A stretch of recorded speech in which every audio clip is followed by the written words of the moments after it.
easier it is to sell souls. There is a new price on freedom, so buy into it while supplies last. Changes need to be made. No more curbside baggage.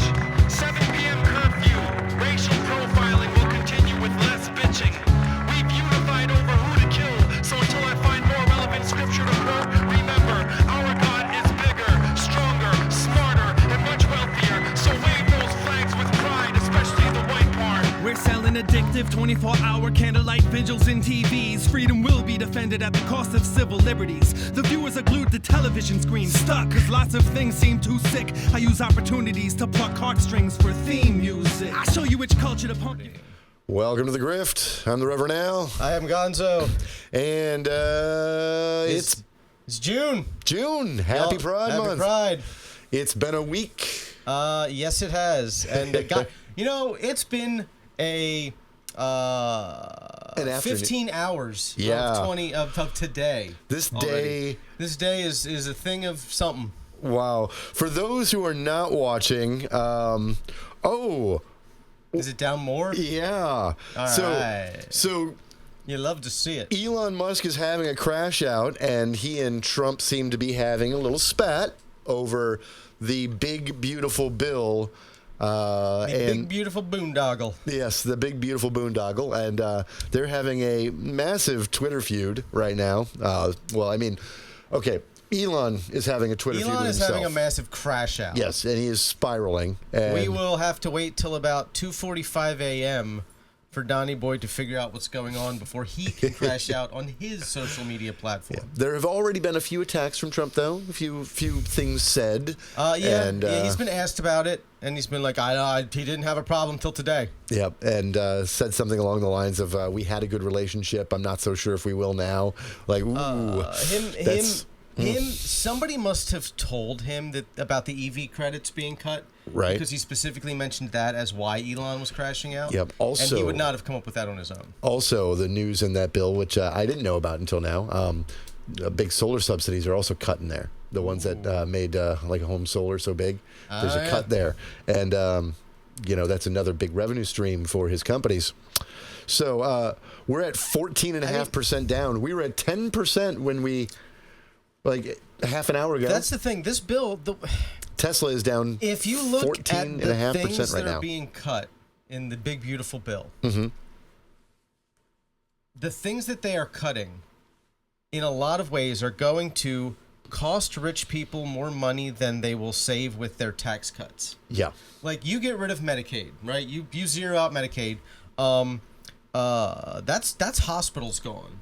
Right. Most hospitals are owned by like pretty big healthcare companies, organizations, and then they just don't have revenue and they have to close, and then their CEOs don't have money. So who cares if they get a tax cut? They're not going to have income to tax. Medicaid has pharmaceutical reimbursements. Yeah. And so you look at I don't know how CVS and Walgreens CVS Caremark, United Healthcare, like their bottom line is fundamentally dependent upon the existence of Medicaid. Yeah, one of the many reasons that I've argued for a public option or single payer or government-funded healthcare in the U.S., whatever model we want to use. Right. There's lots of models, including multi-payer models like Germany, right? Whatever model we want to use, but one of the reasons that I've wanted something and to break up the for-profit side of the healthcare industry and the health insurance industry, because we're already subsidizing this shit in a more inefficient way. Because our per capita spending on healthcare is what, like $10,000 a person now? Yeah. Basically? Which is like 3 times right. the next closest nation that has universal healthcare. And the thing about it is that we heavily subsidize healthcare, but only for the most at risk, which winds up being, it's adverse selection at its finest. Yeah. Right. That's an insurance term. We subsidize the health insurance of the elderly through Medicare, right? Yeah. And through the very poor through Medicaid. Now, both of those cohorts have a lot of health problems. Right. Right? And especially on the Medicaid end, they tend not to get the preventative health care that prevents more expensive health care problems later on. They end up particularly before they get on Medicaid. Yeah, still not getting health care until they end up in the ER with something because they don't want to go through the hassle of dealing with it, even though they technically have some modest coverage. Exactly. Now, and a lot of people on Medicaid have to get to a point where it's already more expensive anyways because they didn't get preventative care because they didn't have health insurance and they didn't have health coverage, et cetera, until finally they needed it or they qualified for it. They went through the process, they got it, and now they have, they're in their 30s and they haven't 40s and they haven't gotten checkups, right? And now their coverage is way more expensive than it would have been if they just had health insurance from the time they were born, right? That's a big part of the problem. We do everything in the most inefficient ways because we try to target only poverty and the elderly. And especially with healthcare, we spend more to get worse outcomes. Absolutely. And like the shining examples of like how good our healthcare system can be in terms of like outcomes are reserved almost entirely for people who can just pay without insurance. Right. And it's, when people complain about us versus Canada, for instance, and they're like, "Oh, what about the wait times, et cetera?" It's like, their wait times, aren't all that long. It varies province from province. Some provinces are worse, and that's because they're all individually organized and administered. Yeah, but their averages are not that much further outside of ours. There's just a difference between how Alberta handles something and Ontario and Saskatchewan. And they have lots of rural areas that they can't put resources into. They don't have a lot of major cities in Canada. Yeah. And you got Quebec, Toronto, and Vancouver. Something like 70% of their population lives within 2 miles of the U.S. border, right? But the country's huge. Yeah. So that other 30% is out there spread across a country that's fucking massive. 90% old-growth forest and permafrost. Right. So, getting efficient healthcare out there is hard. But the funny thing is that the Canadians who can afford it pop across the border and pay for it. And we have the best healthcare in the world for those who have money. Yeah, if you can just afford to pay at point of service, we have an amazing healthcare system. Yep. Like the actual quality of individual doctors and procedures and all that kind of stuff, we're doing really well. Yeah. It's just financially gatekept from the overwhelming majority of the population, which that's the problem. And so and it's not like not gatekeeping it would diminish the quality of care. Yeah. Our doctors would still be our doctors, our procedures would still be our procedures. Right. People would be able to afford them. And there's a pretty specious argument you can make about, the fact that we pay so well creates more innovation, blah, blah, blah, blah, blah. I don't buy it because every country has healthcare innovations. And again, I got a few that I'm going to be talking about in the good news segment. Yeah, we can always find a model that works for us, right? That's this obsession with having to do things like every other place does it. No, we can look at what they do. We could take the best. We have a unique opportunity because everybody has already set all these systems up and we haven't, to pick and choose what works and what doesn't from everywhere in the world. Yeah. This part works. This part doesn't work as well. I like how this works. We'll use this. Right. We can carte blanche this thing and a la carte this thing and it's we could keep enough segments of the healthcare industry profitable, right? That there would be more innovation and still have a better, robust safety net. I mean, just the reduction in administrative costs when you don't have to deal with fighting insurance companies all day, every day. Yeah. I don't know if people fully understand how much of every single healthcare anything, whether it's a small private office or a hospital or a major healthcare organization or whatever, half of their time is spent fighting with insurance companies to get claim reimbursement. Yep, that's half their employees. Right, are just claims adjusters and filers. The growing bureaucracy expands to meet the needs of the growing bureaucracy. Yeah, and it's just because it's a private bureaucracy doesn't make it not bureaucratic. Yeah, that's something that a lot of Americans just don't comprehend when we're arguing about government versus private. I don't fully know they understand what bureaucracy is. Right. If you've worked for a major corporation of any kind, you know what bureaucracy is.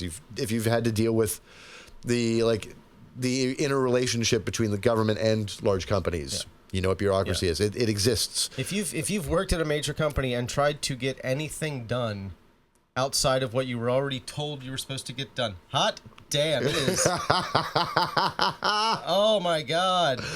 Sorry, I was That just showing line him. is straight down. I was just showing him the Tesla stock Holy line. shit. It's now down below more than 17%. All right. It was at like, when I looked at it an hour and a half ago, it was at like 306. Now it's down to 275. Like, oh, it's beautiful. At 2:45, when I messaged our mutual friend Ross, and I said it was down 10% at that point. It had just crossed 10% down.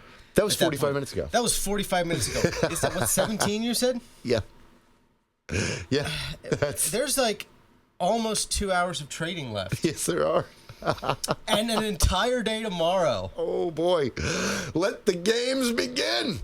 But that's the funny thing is, and now, again, the let them fight meme is popping in my head from Godzilla. Yeah. But weirdly enough, Musk may be having a crash out, but he's kind of right about it for the wrong reasons, obviously. Yeah, I mean, that's usually, when he's right, that's usually how. Yeah, he's right because he's going to be personally impacted by this dumb bill, and it's going to hurt his bottom line in his companies by a lot. Yeah. But it's a dumb bill that's going to be bad for the economy. Like, it's a bad enough bill that I don't want it to pass, even though I know it will hurt Elon Musk. Right.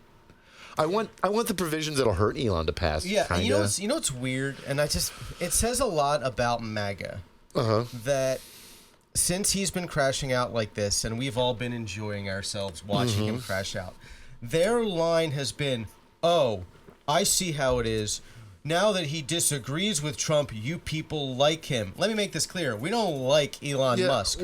We think it's fucking hilarious that their relationship is falling apart like we knew it would. Right. And because it's funny. This is pure schadenfreude. And I hear that shit all the time. Now that kind of framing, right? It's like, all right, we are friends, right?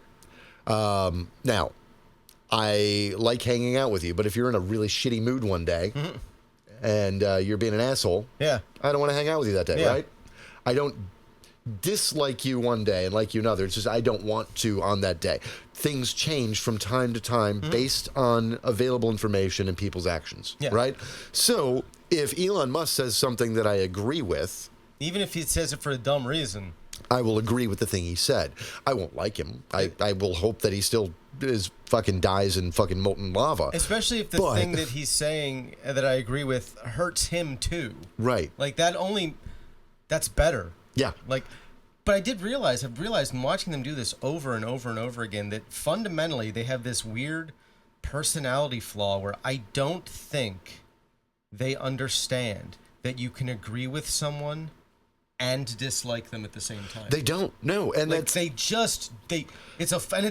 and vice versa. That if they are all in for somebody, they can't disagree with them. And then I think about like every personal interaction I've had with somebody who's in that kind of mindset, right? Where the instant we find some kind of common ground about one thing, right, they just seem to forget we don't like each other. Yeah. Oh, yeah, yeah. Like it happens all the time. Like, well, like it happens to me a lot with like we find out we like the same album or the same movie or something, and then they're like, "Oh, they're super friendly," and it's like we don't like each other. Right. We're not friends. We yeah. agree on this one thing. We have this one thing in common.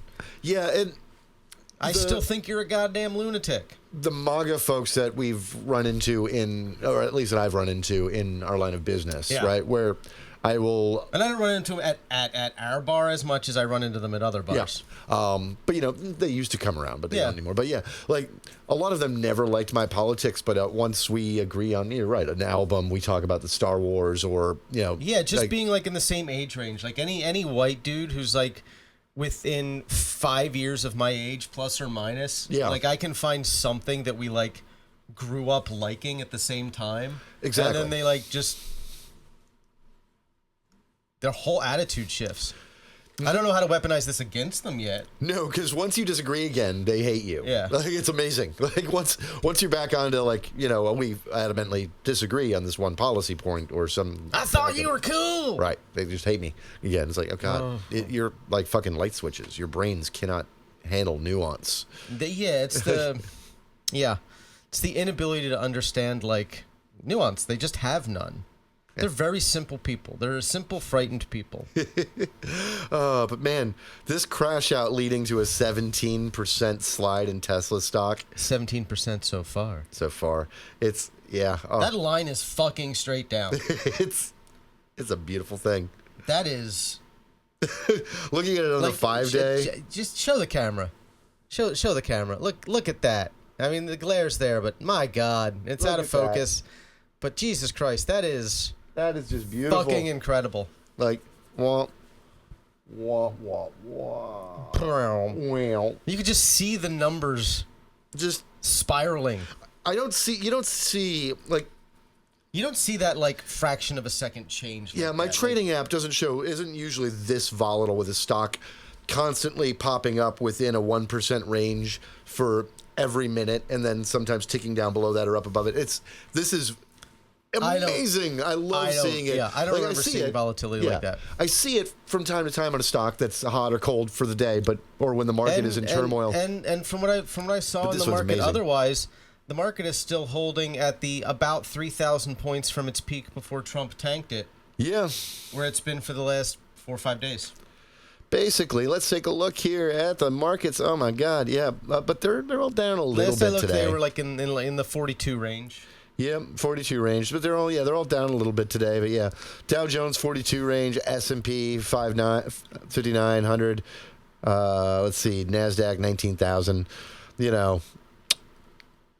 Which is all below where it used to be. Yeah, I mean everything's been below where it used to be since Liberation Day. Liberation Day, God. Liberation Day. That was barely 2 months ago. It was 6 weeks. Oh my God. Not even. It was 5 weeks. 5 weeks ago. We live in the dumbest, darkest, stupidest timeline.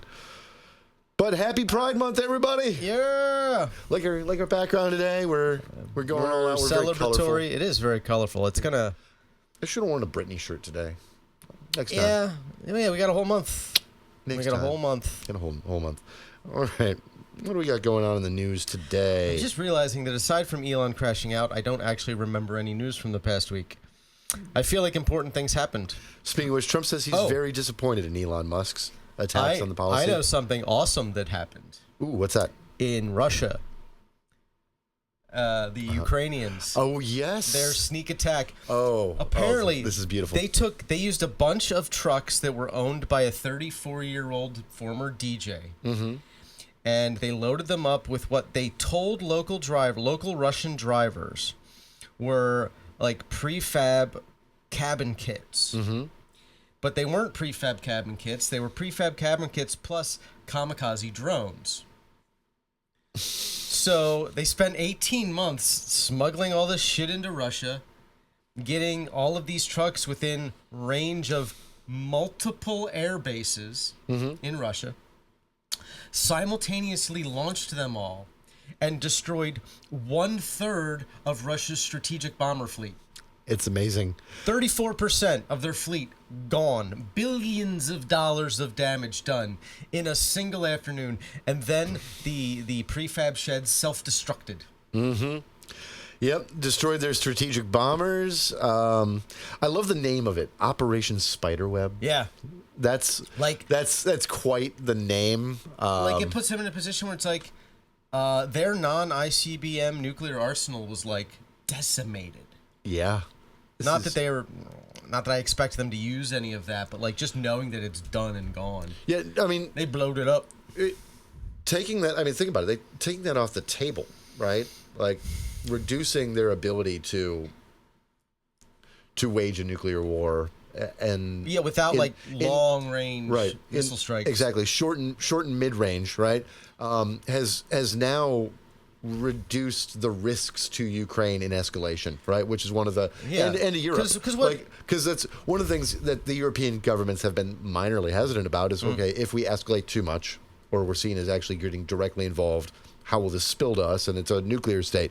Well, if their mid-range and short-range are gone... and they're not... Even at their most saber-rattling and, like, unhinged, they're not interested in lobbing long-range missiles with large-yield nuclear warheads across the continent. They're just not. Like, if they were ever going to use a nuke, it would be a small tactical one, and most of them just got blown up. They don't have the infrastructure to, like, replenish, and, like... I don't see China being like, yeah, sure, we'll hook you up. I love how deep into Russian territory these strikes were. Like, so... Yeah. Because which that alone has to be, like, terrifying for the Russian military and leadership, because they know they are vulnerable. Yeah, the article I just pulled up said that they basically shredded the idea that bases far behind the line are safe. Right? Which is what we've always been like, oh yeah, we can store things safely and like you're 500 miles in your own country. That's fun. Nope, not anymore, buddy. So good job, Ukraine. Here's something we didn't like. We're only assuming that they launched all of their drones that they had hidden everywhere. Yeah, like that's an assumption. It's probably the case, but you can never know unless one shows up to blow you up. And of course, Russian strikes back. Like their drone strikes are hitting civilians and killing children and shit. It's a bad look. Like I think it was like a 417 drone. Yeah. Like launch that they tried to like send across the border with degraded capabilities. And they wind up killing civilians and children. A 1-year-old died. Yeah. Whereas the Ukrainians took out military targets exclusively. Yep. Good job. Like that's. Russia, you constantly look like foolish bullies and genocidal maniacs. Meanwhile, the Ukrainians are they're just vibing at this point. Yeah.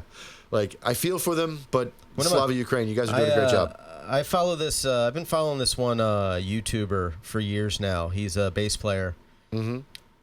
He just talks about Metallica a lot because Metallica is his favorite band. Metallica's his inspiration. He recently just had to shut down his channel to like go to the front lines. Wow. Oof. Yeah. After like finally after like 3 years he's like it's time. I got to go.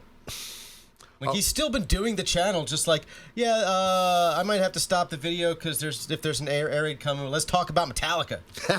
And he talks about Metallica and plays bass, but now he's finally like indefinitely paused his channel because he's on the front lines. So Trump says that Musk went crazy and has suggested cutting his government contracts. Oh, God. If this... I don't want this episode to be strictly about this, but my God. It's really hard for it not to be. It's so beautiful. Like, first of all, not a lot from the last week as far as news goes sticks out in my head. I mean, there's things. Yeah. There's things, but I think... Especially one of the big things that happened, I think, is important to talk about in the second half when we talk about why pride is pride and why it's important. Oh, are you thinking about the Supreme Court sides with women claiming anti-straight job discrimination? No. No. That's a new one. That's a headline that just rolled across my head, my face. That was a 9-0 decision, and it's superly narrow because basically their decision was there's nothing in anti-discrimination...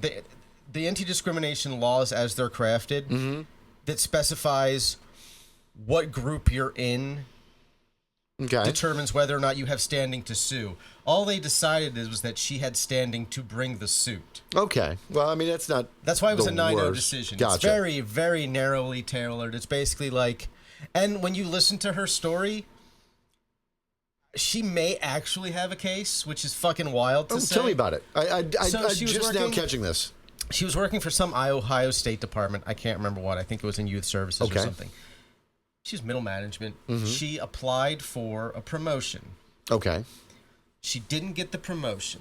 Okay. The promotion was given to a new hire who was a lesbian who had less schooling, less work experience, and less experience overall than her. Okay. She was then demoted with a pay cut. After she didn't get the promotion, she was demoted with a pay cut down from a manager level to a secretarial level, and with this huge pay cut, and her new manager was a new hire who was also a lesbian. Okay. So, like, she may have a case. That sounds like she may have a case. She may actually have a case, which is fucking wild. It is a little wild. But the court's basic decision is like, well, no, if it says, like, you can't discriminate on sexual orientation, that means you can't discriminate on sexual orientation, period, regardless of what the sexual orientation is. Right. And so now, they allowed her to have standing to continue with the lawsuit. Because the lower court ruling was just like, you don't have standing because you're straight. Right. And, you know, it does remind me, I mean, it is possible for marginalized groups to discriminate against the non-marginalized. Like, it is possible. As an example that we know about ish, there's a large gay bar nearby that I like the place. I like most of the staff and most of the management, etc. Yeah. But they have a thing about hiring straight bartenders that they want to pretend are not straight and refuse to let them, like, talk about having their relationships or, like, you know, even the ones that have been engaged or married, like are supposed to pretend that they're not. And I get the distinct impression that would also extend to someone who was bi and in a heteronormative relationship at the time. Exactly. But they were still bi. Like, they seem to really want all of their male, and it's pretty much only men that they hire for the most part. I think there's like 2 women I've seen a woman behind the bar. Yeah. But they hire almost exclusively men, and they want them all to present that they are in they want them to present availability. Availability, yes. Yeah. And they want them to present availability.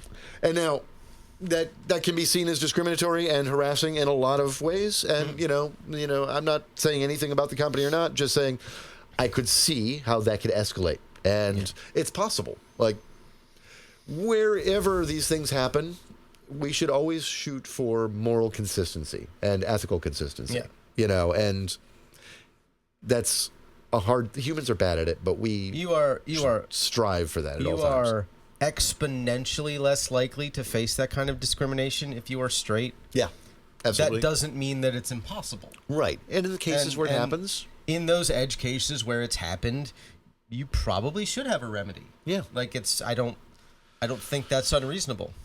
Absolutely. Let's see. All right. What else do we have?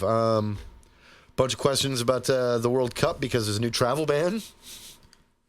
Yeah, it's hard to get. Yeah, it's hard to get good information because I keep hearing rumors about what FIFA is going to do, but I can't get any concrete, like, actual reporting or details. Yeah. So I just kind of ignore the rumors.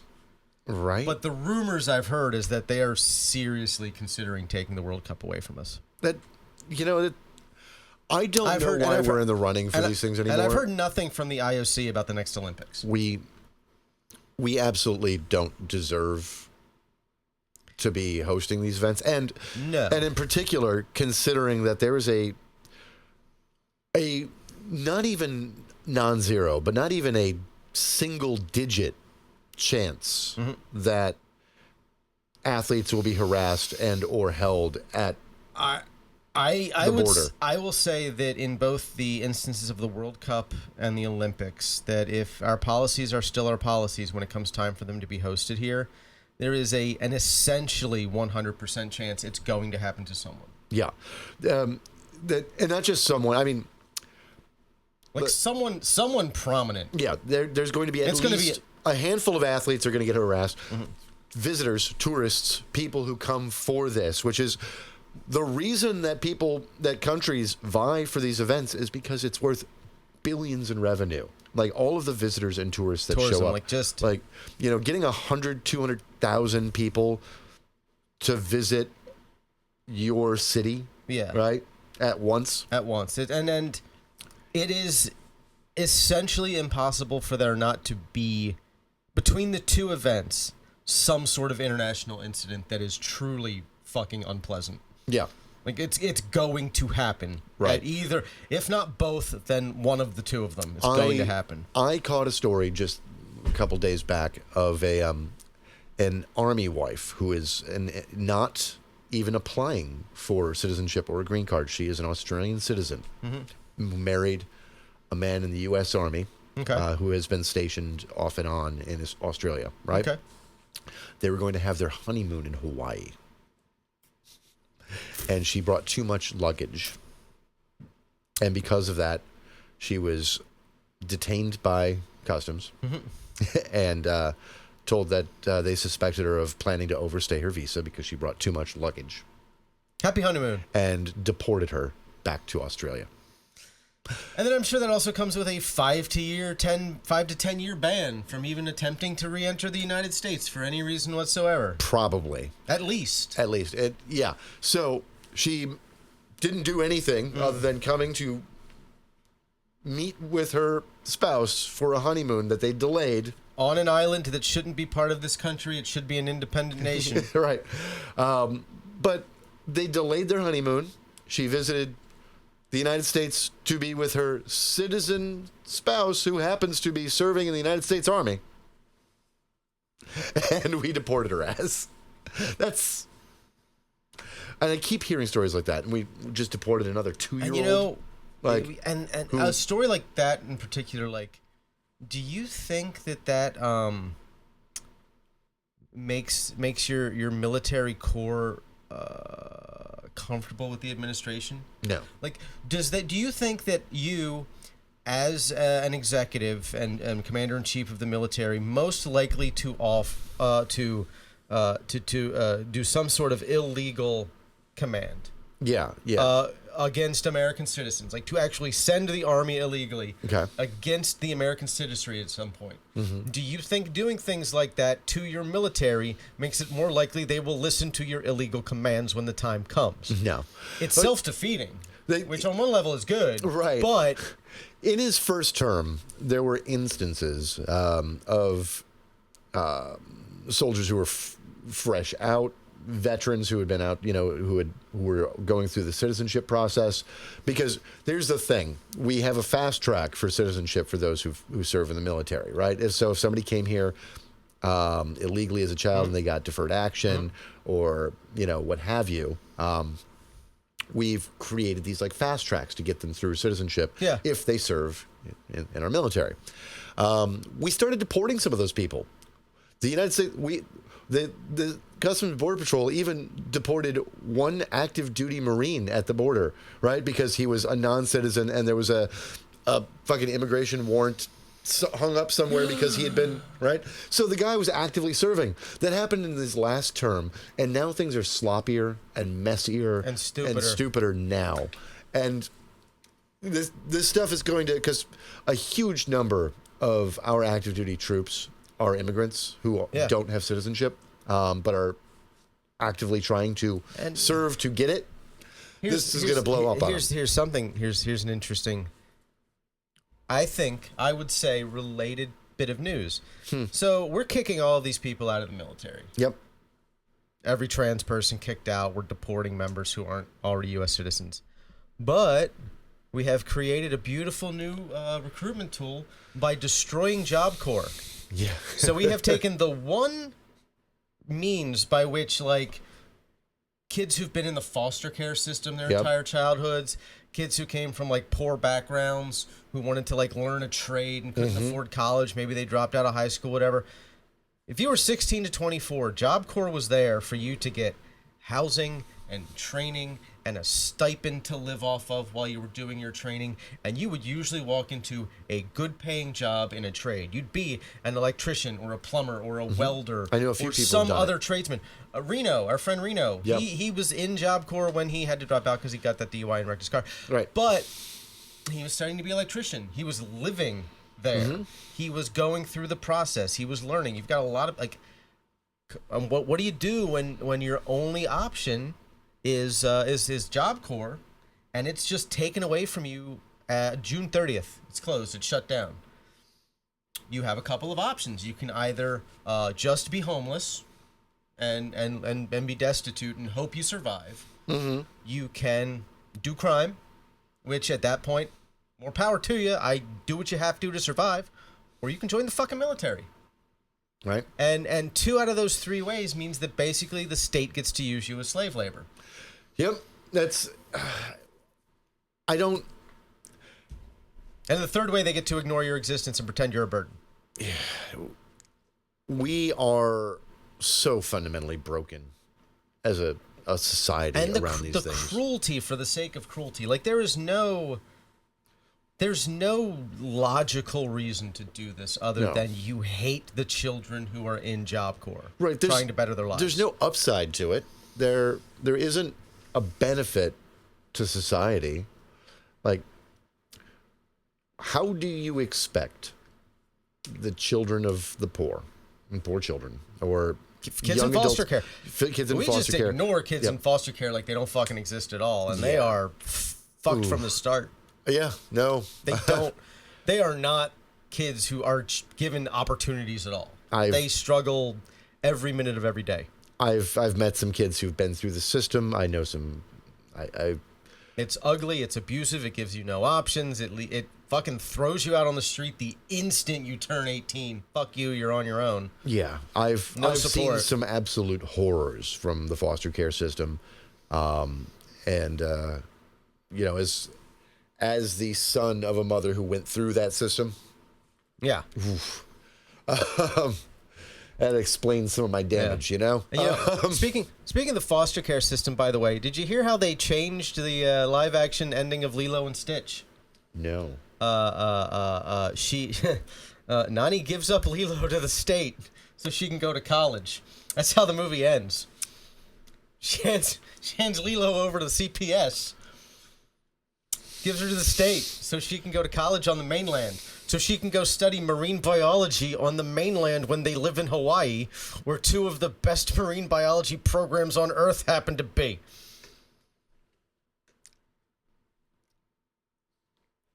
That's what they did. That's the spoilers. That's how they.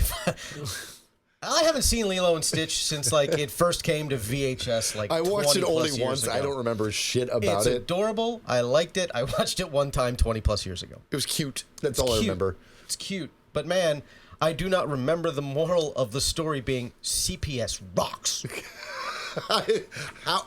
How the fuck is this? Who greenlit this shit? Ohana means becoming a ward of the state. Don't remember that. That's not what I remember. Who the fuck greenlit this shit? Okay, well, all right. God damn it. The little white man who directed it said he wanted to modernize the idea of what Ohana means. The non-native white dude who directed it wanted to update the meaning of Ohana. The word means family, for fuck's sake. And a very specific type of like communal family, like we're all in this together. Yes, it's everyone is raising every child together because we are all one. It's not my culture. Family. I don't plan to speak on its behalf. I just Oh, they fucked up. Wow. I mean, it still made like $440 million. So of course, because it's fucking. There's no other family films. Like part of the problem is these fucking Disney live action movies keep making money because they come out when they are literally the only movie the entire goddamn year a family with children can all go see together. Yeah, there's nobody else doing it these days. We don't even get like. What happened to DreamWorks? Like, what are they doing? What happened to like the not G but like PG? It's got things for adults to enjoy. It's got things that won't fuck up kids too much. Action adventure movie, right? And the ones that were PG-13 but not too bad. You know what I mean? Yeah. Like where are movies like? I mean, we had the Goonies. Yeah. We had to a lesser extent because they were the reason they had to invent the PG-13 movie, the Indiana Jones movies. Right. But I mean, I loved those as a kid. I do not. I saw Raiders of the Lost Ark so early in life, I cannot remember a time when I was not a fan of Indiana Jones. Remember Short Circuit? I was thinking about that. Short Circuit, right. Johnny Five is alive. Disassemble! Like, I love that movie. Fisher Stevens playing an Indian man in brownface. I know. Oh, shit. Yes. I just ran into people on TikTok who were like in their 40s who just now figured out he was not Indian. Oh my God. Like just recently figured out he wasn't actually Indian. I They're remember, like, that was a white guy. I remember when I realized he was one of the Koopas in the Super Mario Brothers movie. Yeah. I'm like, oh no. Oh, and I was like no. 11 when that movie came out. I'm like, oh no. And then I saw him in Hackers, and it was like, oh, yep. I remember that. Yep. Yeah. Hackers is a hell of a. That's a hell of a ride. If you want to see the most 90s movie in the history of cinema, Watch Hackers. That's you're probably. And that was also the moment where everyone I know fell in love with Angelina Jolie. For the first time. Well, I was ahead of the curve on that because I watched Gia. Yeah, I remember seeing Gia on. Oh God. Whew. Oh, Angelina. and then I saw Hackers like immediately. I was like, oh. See that little pixie cut? Yeah. And that scene in the pool. Yeah. Look, we were young. We were men. You know what I found we were out? young boys. You know what I found out? Before they gave the lead to Johnny Lee Miller in Hackers, before he became Zero Cool, the original lead was supposed to be Matthew Lillard. Oh. And then they told him at the last minute, by the way, you know, you're this side character, who I think he would have been. I think he was much better as that side character he played than he would have been in the lead. I don't think he was right for the lead. I think they made the right decision, but it's just what amazes me when I think about that film. And he parlayed that movie into a career that Johnny Lee Miller did not parlay the film into a career. That's exactly where I was thinking. All right, so out of that film, okay, one, it's so very 90s, and like shockingly 90s. Shockingly 90s. Painfully, disturbingly. And unrelentingly, I love 90s. This movie. It is a piece of shit, and I love every single goddamn frame. I fucking love it, and it's a piece of shit movie that it was actually kind of a hit. Yeah, and it was one of those mid-budget, cost $15 million to make, made $80 million at the box office. Yeah, turned a good profit, but wasn't game-changing or anything. But it was a cultural phenomenon. And it came out at a time when we were also getting movies like, Johnny Mnemonic. Yep. Which is, I don't like as much, just whatever reason. I love Johnny Mnemonic, but I haven't watched Johnny Mnemonic since it was in theaters, and I've seen Hackers since then, so I should probably go back and rewatch it. But it's a cyberpunk world story, so I'm into it. But here's what I was thinking about that movie. When you think about it, you got all right. So Johnny Lee Miller at that time was a blossoming leading man. Yeah. Right? And somehow he went after that movie that was kind of near his, but it wasn't exactly his peak. He had a few other movies that he did really well in. He's fantastic in Trainspotting. Yep, fantastic in Trainspotting. Fantastic. And then after that, just kind of poofs out, right? Angelina Jolie takes off. Matthew Lillard becomes typecast as the weird sidekick guy for a long time, and now the last 10 years he's actually doing really interesting adult roles, and his acting has gotten so much better. It's amazing. That's what I was thinking about. Did you know that he's coming back as Stu for Scream 7? No one will say why or how. No one will explain this, but he's like, all I'm allowed to say is that Stu is back. Wasn't he killed? He had a TV dropped on his head. Yeah. He was brutally murdered. I mean, self-defensively brutally murdered. Brutally self-defense. Yeah, because it was after him and Billy had stabbed each other. Yeah. Well, Billy had stabbed him. Right. And he was supposed to stab Billy. But then he got Sidney dropped the TV on his head. Wow. So he's going to come back as Stu. Stu Macher making a comeback. I don't know what I'm still hard pressed. I want to be honest. I have not watched a Scream since Scream 3. Same, actually. Scream 3 was shockingly bad. It was so bad. 2 was stupid. Right. Scream 3 is insultingly bad. I heard that when they relaunched it with Scream 4, that Screams 4, 5, and 6, except for the reveal of who the killer was in 6, which was apparently a total fucking shit show and stupid, were pretty good. We're pretty good. I guess I'm going to have to... I'm hard-pressed to watch Scream 7 knowing that they fired Melissa Barrera as the lead because she came out in support of Palestine, which then caused Jenna Ortega to quit filming in solidarity with her. Good. So the two leads from the second trilogy are not coming back for the 7th film. Wow. Okay. They had to retool the whole thing, and I think that's how we ended up with Ortega. Also for that move, that's great. Solidarity is fantastic. Also, free Palestine, and fuck Hollywood for. We got some Andor memes about that.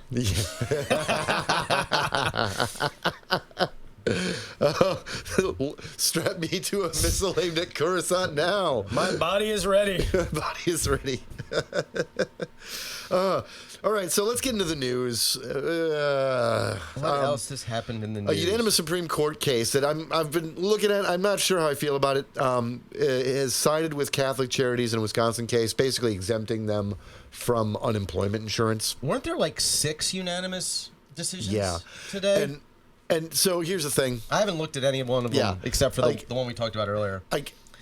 I really hate that our principle around the separation of church and state is that there's a deference to the church, right, and that they don't have to exist at all within the regulatory framework of the state. Like that is where it gets silly to me. The First Amendment does not mean that churches don't have to I had always pay relevant taxes for their employees. I had always been under the impression that the trade-off of their tax-exempt status was that they had to stay out of politics.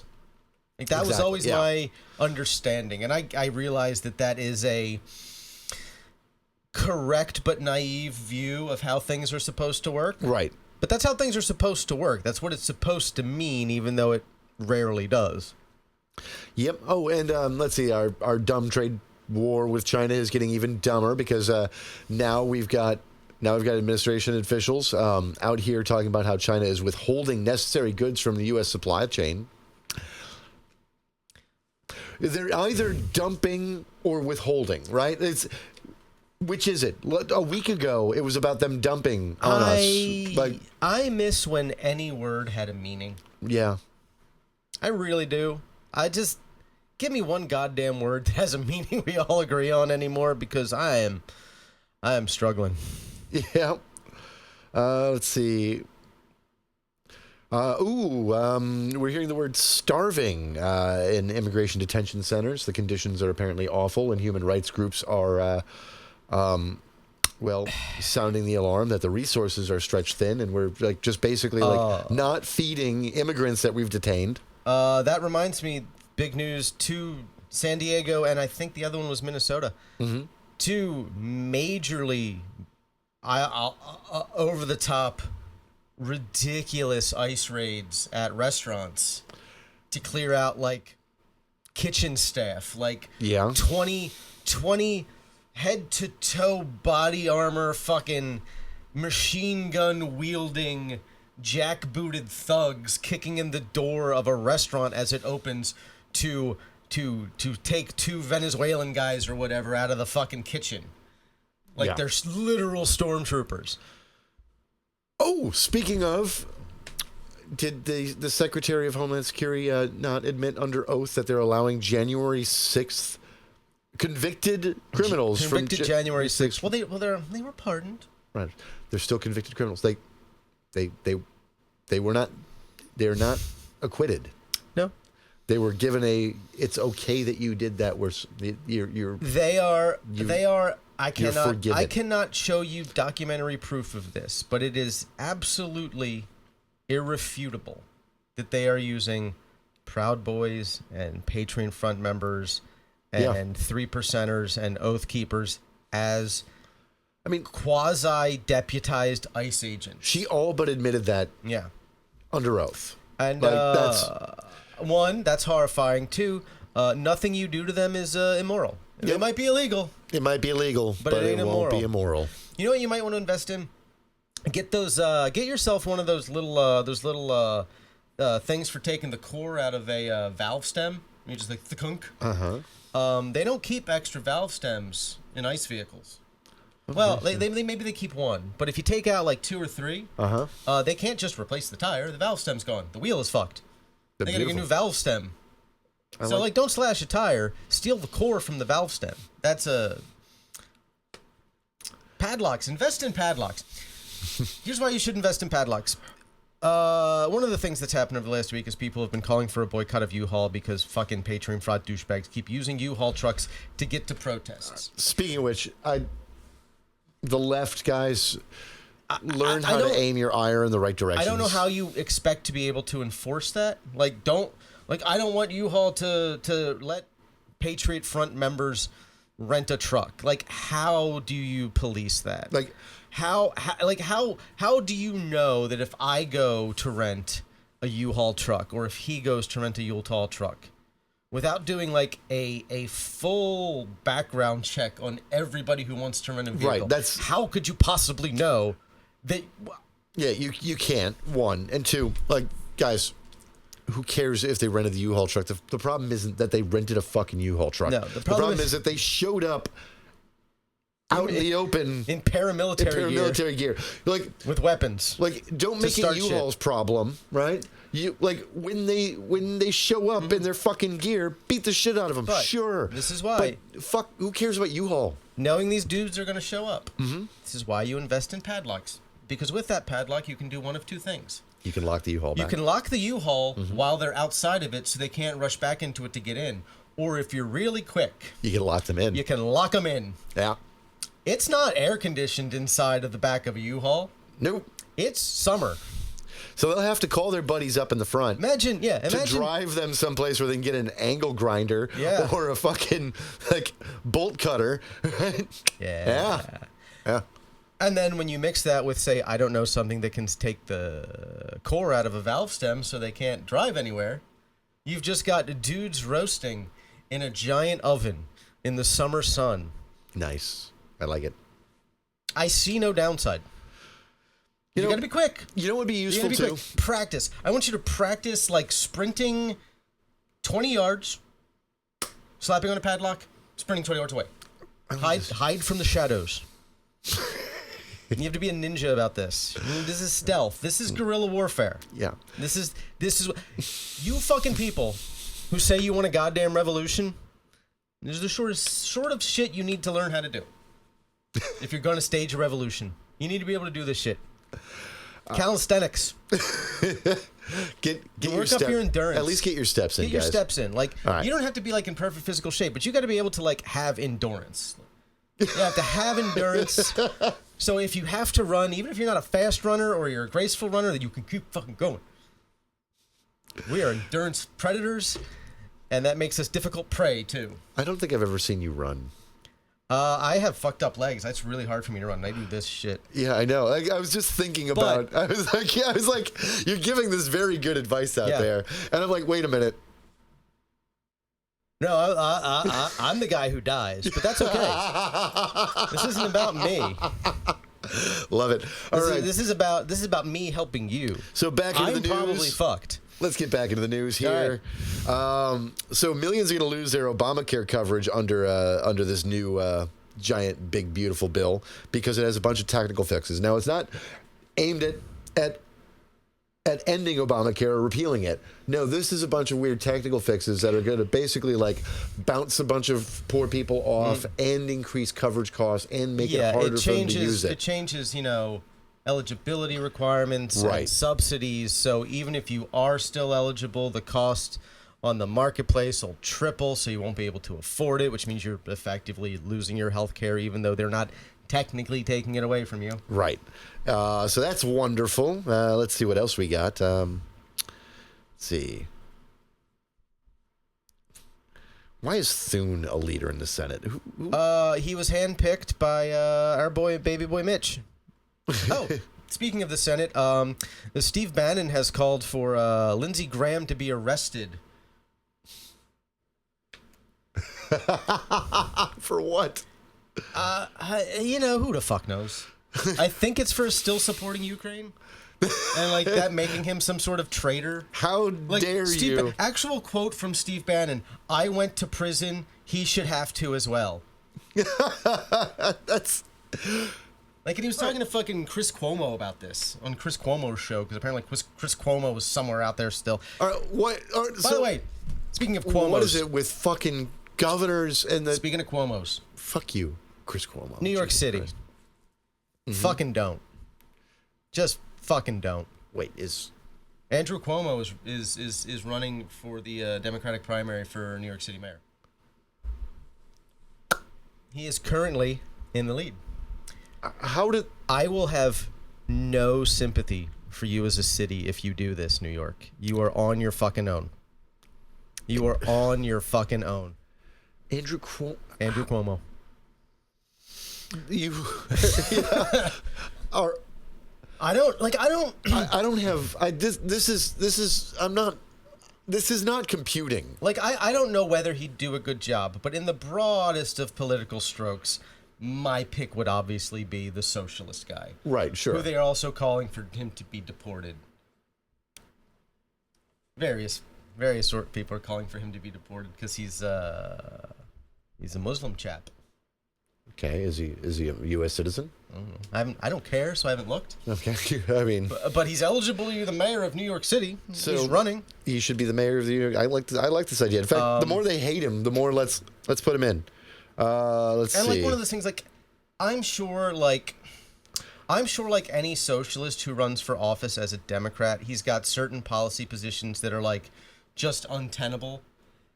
Right. And that, like, in ways that he doesn't understand aren't necessarily good ideas, even if they sound great. But that's shit that he would have to work with city council about anyway, so it's not like he could do it by fiat. He's not fucking Wilson Fisk. Right. So... just elect the guy. But speaking of Cuomo's, what is it with this fucking bullshit with centrist Democrats having shows that platform the fuck out of right-wingers? Fucking... we got... And they're both... gubernatorial names, for fuck's sake, right? Like, because we got Newsom, fucking Gavin just Newsom over here. You're absolutely right about everything. Like, yep, the trans people are really bad. I have long not particularly liked Gavin Newsom. Yeah, like going all the way back to when he was just the mayor of San Francisco. There was something about him I just couldn't trust, and I couldn't put my finger on it. Sure. Now I can. Back then it was just he's fine. It's just a weird thing. Like, he had that used car salesman kind of like smarminess to him. Like, just underneath the surface. Like, he was hiding it, but it was there. But it was like low key. And I'm like, there's something about him that's just a little too skeezy, and I can't put my finger on it. And now he is who he is with his fucking podcast. Having people like fucking Steve Bannon and whoever the fuck else on his goddamn show. Was Charlie Kirk on there once? I feel like Charlie Kirk. It was somebody awful. Somebody absolutely just one terrible. Of those types. Like, so David Jolly is going to run for governor of Florida as a Democrat. What the fuck is happening? Like, Florida is the place where it makes sense that if we were going to end up with a Democratic governor, it would be a Republican. Right? Because our last Democratic representative in this fucking district was a Republican who became a Democrat, whose politics didn't change in the teeniest, tiniest, ittiest, bittiest way. You know. The party just left him in the fucking dust, and he ended up a Democrat by default. Same with David Jolly. And I don't hate Charlie Crist, but he's like as moderate, middle of the road, milquetoast. Except for gay rights stuff. He's really good there. Well, there's a reason for that. Yeah, we know. Yeah. St. Pete knows. St. Pete knows, Charlie. We love you. What's he going to be doing this? But we know. He's not going to be in office at all? Nope. What's he going to do? It's time, Charlie. Charlie, this year for Pride, instead of just being out there as part of the parade. Parade's only 2 Saturdays away, Charlie. Be out there. Be there. Fucking. Be there. Just let your freak flag fly, my friend. Fucking leather. We all know. Leather puppy mask. Fucking do it. Fucking harness.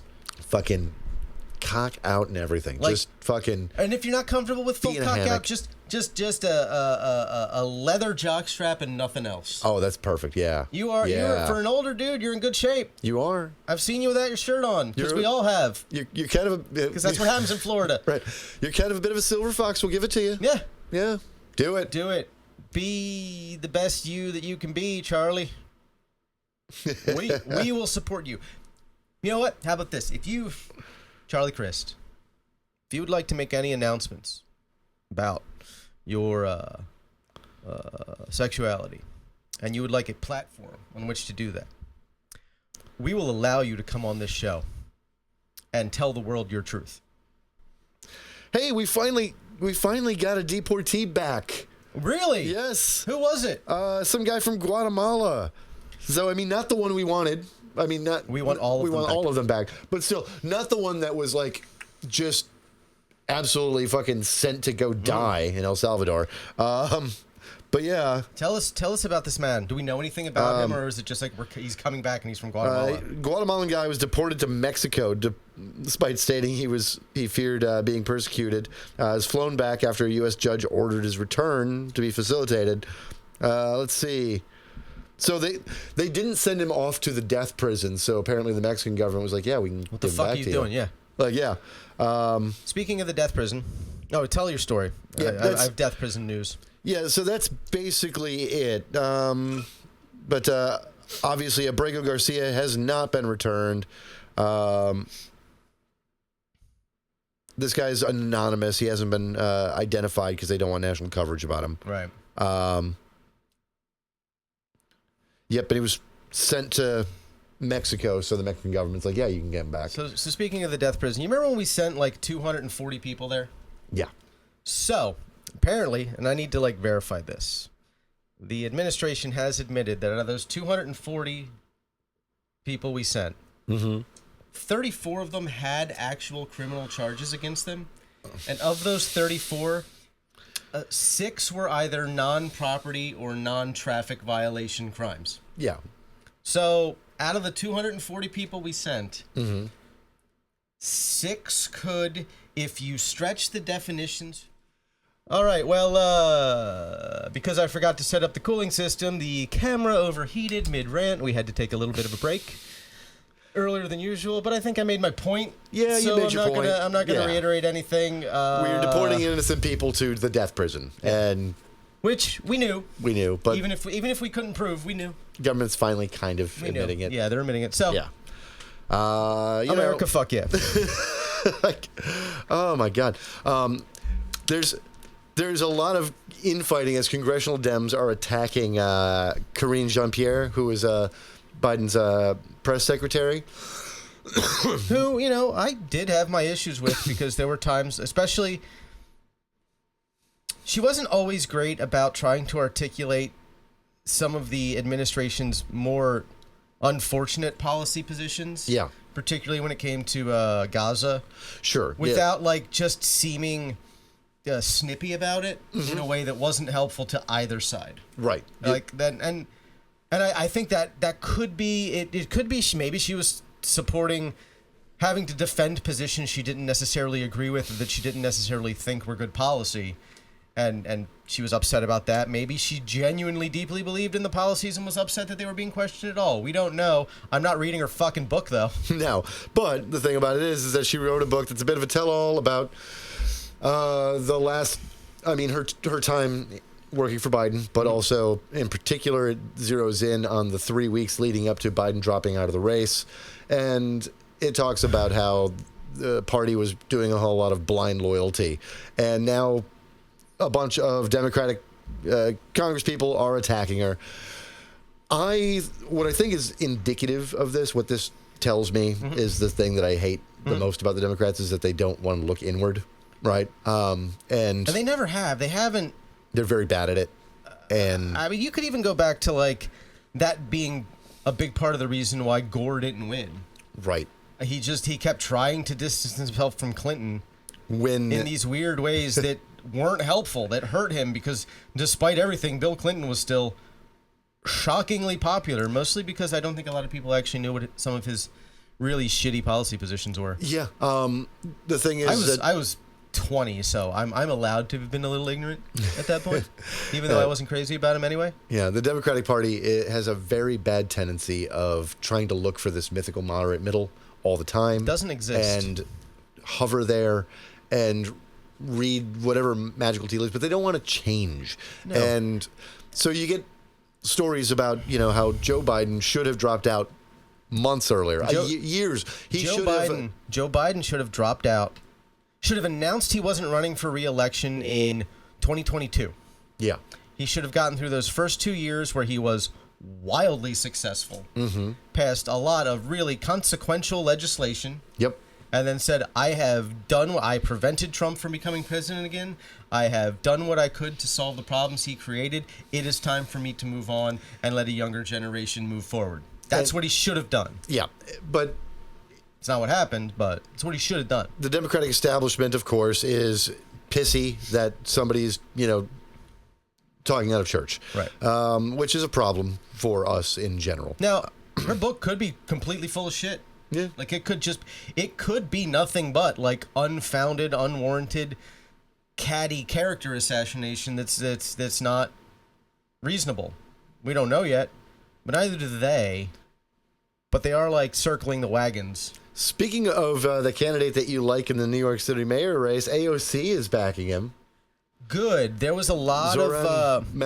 Mamdani? Mamdani, yeah. Mamdani. Yep. There was a lot of people asking why she hadn't endorsed him yet. Yep, she's endorsing him now. I mean, it's him or Cuomo. Cuomo was, last I looked, Cuomo was leading, but that's also a name recognition thing. Like, nobody knows who Mamdani is. Apparently, the very first mayoral debate was like last night or the night before. The primary debate between the two of them. So, I don't know how it went. I haven't, I worked last night, all day yesterday. I spent most of the day before I came to work at a different kava bar. Mm-hmm. And then I went to work. And then I woke up this morning and I spent all morning before I picked you up at the kava bar. Right. And then Tuesday, I played with a new puppy. Fair. So I have not been paying much attention the last 3 days. So a landlord lobby is behind Cuomo with a $2.5 million PAC. Yeah, there is. I don't know the specifics of Mamdani's plans for keeping rent from spiraling out of control. Depending on what the specifics are, they're either a good plan or a bad plan. It's hard to know. Mm-hmm. Like, there are a lot of things that a city can do to keep rents from spiraling. Simple rent control usually isn't one of them. Yeah. There's just so many ancillary effects you don't think about. Because on paper it sounds like a good idea. It's like, we'll just tell them they can't charge that much. But then you end up with, like, they start building fewer units. You end up with lower supply, which increases demand, which still drives prices up, or people get out entirely because it's not profitable for them. Like, you know that one of my weird hobbies is like urbanism videos on YouTube and urban planning shit. Mm-hmm. Like cities like Chicago, New York, San Francisco, and LA. A little bit of zoning is a problem for their pricing, but one of the biggest problems for them is a really simple one.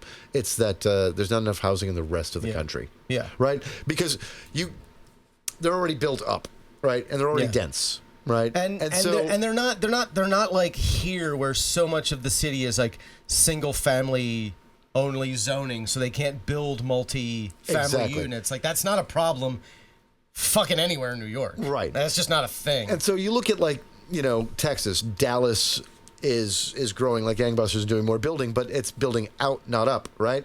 And you can't make places that are already dense more dense easily. Right. Like, you have to... You just don't have the physical space to do it. In order to do that, you have to tear something down and build something bigger. Yeah. Right. Which takes a while. Exactly. And while you're doing that for 3 years, you are reducing the supply. Yeah. So the problem for these large cities isn't that housing prices are out of control there, as much as we don't have a national solution for our housing crisis, right? Which means that we don't even have an idea of an inkling of a solution for our housing crisis. Which means that your other large and mid-sized cities across the country aren't built up enough where they're more attractive, right? You know, because lots of people want to move to New York, and New York is a big-ass city. I mean, I wouldn't want to live in New York, but, like, I could happily live in Chicago or Philly. Yep. Now imagine Seattle, maybe. Imagine the amenities with the public transit and the access to, like, bodegas and restaurants and shops and bars and all of the things that make New York and Chicago great, right? Imagine those being available in Tampa, in Miami, in Birmingham. Right? Yeah. Like, and there's no reason these cities can't have that. Right. They just have not decided to do it. Yeah.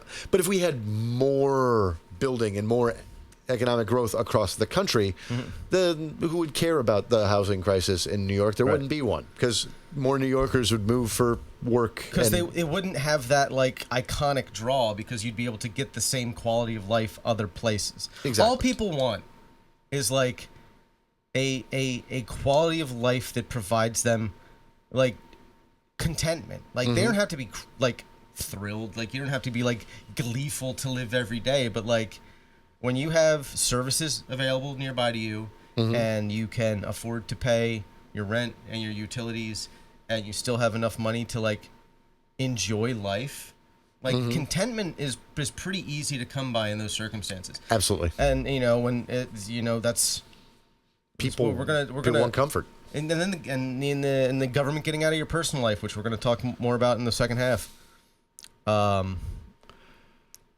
That's all people want. People want to be like left to live their lives in the way they see fit, without having to like unnecessarily struggle to make it happen. Yep.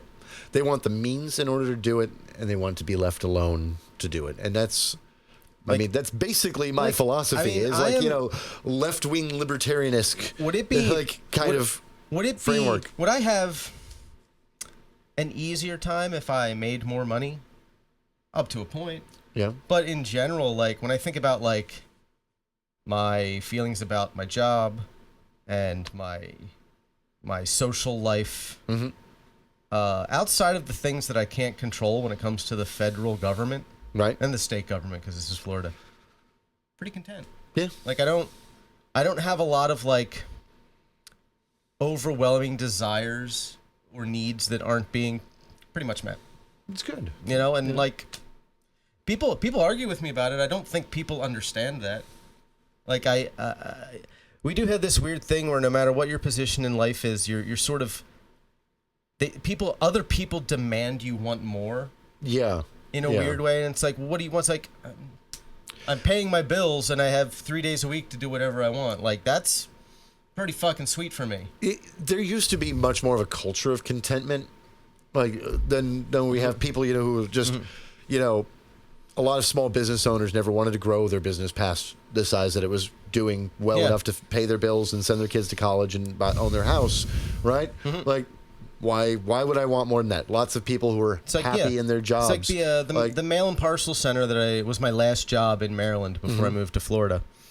The owner there, she owned, when I started working for her, she had one location. By the time I left, she had expanded to a second location across the state line in Delaware. And her goal was she wanted to max out at 5 locations in the region. Okay. Because she said that at that point, it was just sort of self-sustaining. Right. If one location wasn't doing better, another one was, and they would cover each other's slack. And you basically couldn't lose money when you reached that level. Right. Like it just kept going, and then everything she could ever want out of the business would be there, provided for her. Yeah. And she could work less because she'd be able to offload, hire managers to do these other locations and give them. She gave a lot of autonomy to the second location. It was basically the woman who ran that was basically just given free reign to do whatever she wanted. Nice. And she was good at it. Like I haven't talked to any of these people since I left, but I mean, she was old. She's probably dead. I mean, she was in her late 60s in 2005 when I moved. So if she's not dead, she's retired, I would hope. So, and then the bad news, this is a fun one. Hegseth, that piece of shit Hegseth is out here basically telling U.S. allies that not to rely on us. They're telling NATO not that the U.S. isn't going to be a reliable partner in defense. We're not going to honor those bogus treaties. Like, the world order collapsing in front of us. Like, there's some entertainment I'm getting out of it. There is some entertainment. And, like, do you get the sense that a lot of the rest of the world is just not really making decisions either way, or not making any deals either way, or really not caring either way, because they're like, it's just going to be some other different asshole in 4 years? Yeah, I'm getting the sense that they're doing what they can to navigate dealing with us. Right. Right. They're not acting too rashly because they assume that it will be a different asshole in 4 years, but it'll probably We hope they are assuming correctly. Right. But they're probably assuming that it'll be a different asshole in 4 years, and that different asshole will be a moderate Democrat again. Right. And I will say this though, as far as the Republican Party is concerned, I have a feeling that Trump's foreign policy is the party's foreign policy going forward. It's quite possible. What I think, though, is that what I think is going to be a big problem for that is that won't be a winning strategy long term. Like it's nice now in populist waves when people are mad about money and spending and everything else, and they want to blame the rest of the world and all that jazz, right? You know, sure, it works for a minute, but when countries go to war and when things become more expensive because of bad trade and, you know, we're no longer, when our visas aren't good in Europe, you know, shit like that, when the downsides of all this actually hit, like it's a losing strategy long term. The military-industrial complex, for all of its ills, is very powerful. Yeah. And what happens when they start shifting? Like, you know what I mean? When well, I mean, like when they put all their money behind the Democrats, it will not be good for the Republicans, right? No. And so it's a losing strategy long term. But that's just it. I think, and the thing I think that the rest of the government is hedging against is basically like, okay, we can't trust the U.S. anymore. Let's not do anything rash, but let's start making our exit strategy. Yeah. Right? They're hedging against us. Even if in 2028 we elect the single greatest president this country has ever had, whoever it may be, like a literally like shockingly competent, smart, great policy, like all of the qualities that made charismatic, likable, like and ethically good, like ethical, with a vision for the future that's inspiring, all that. The politics of the skill of Roosevelt, the charm of Roosevelt, the skill of LBJ, and the morals of Carter, all in one package.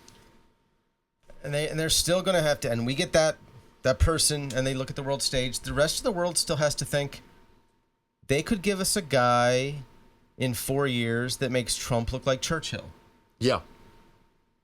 And that's going to be our place in the world going forward. Yeah. Like until we get to the point where we've had like several decades in a row of not being this type of fuck up, we can't start to rebuild our reputation internationally. If we had a bunch of really strong constitutional structural changes follow up this shit show of a presidency to fix some of these gaping holes in our system, sure, I could see us getting more trust. But until that, we have now shown we cannot be trusted. If we get through Trump and we get a Democrat in the presidency and the Democrat stance is like, let's go back to doing everything on handshake deals and good vibes, I wouldn't trust us. Right? Let's see. Trump aims to build a MAGA judiciary, breaking with traditional conservatives. He's no longer. He's very angry at the Federalist Society. His like spewing like wild nonsense about Leonard Leo and basically calling him a traitor was amazing. Oh, that's not many of us knew who Leonard Leo was. I did.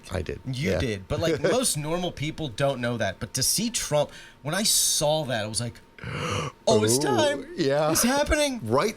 Speaking. He is a big guy in the Federalist Society, and he's been largely responsible. Leonard Leo has been largely responsible for helping pick the conservative judiciary all the way up to the Supreme Court, like for 2 decades now. At least. Yeah. At least. Yeah. Clarence Thomas is one of his beasts. Yeah. Right?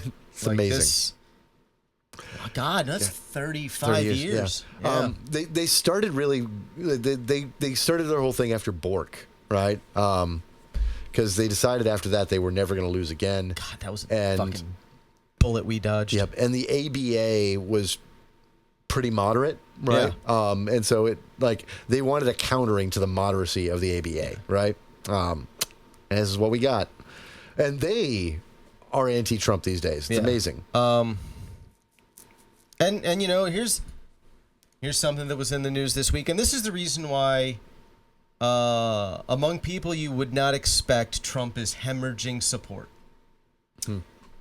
The decision to take all of the data that was scraped by Elon from every agency Doge gutted and handing it entirely over to Peter Thiel at Palantir to create a database of every American.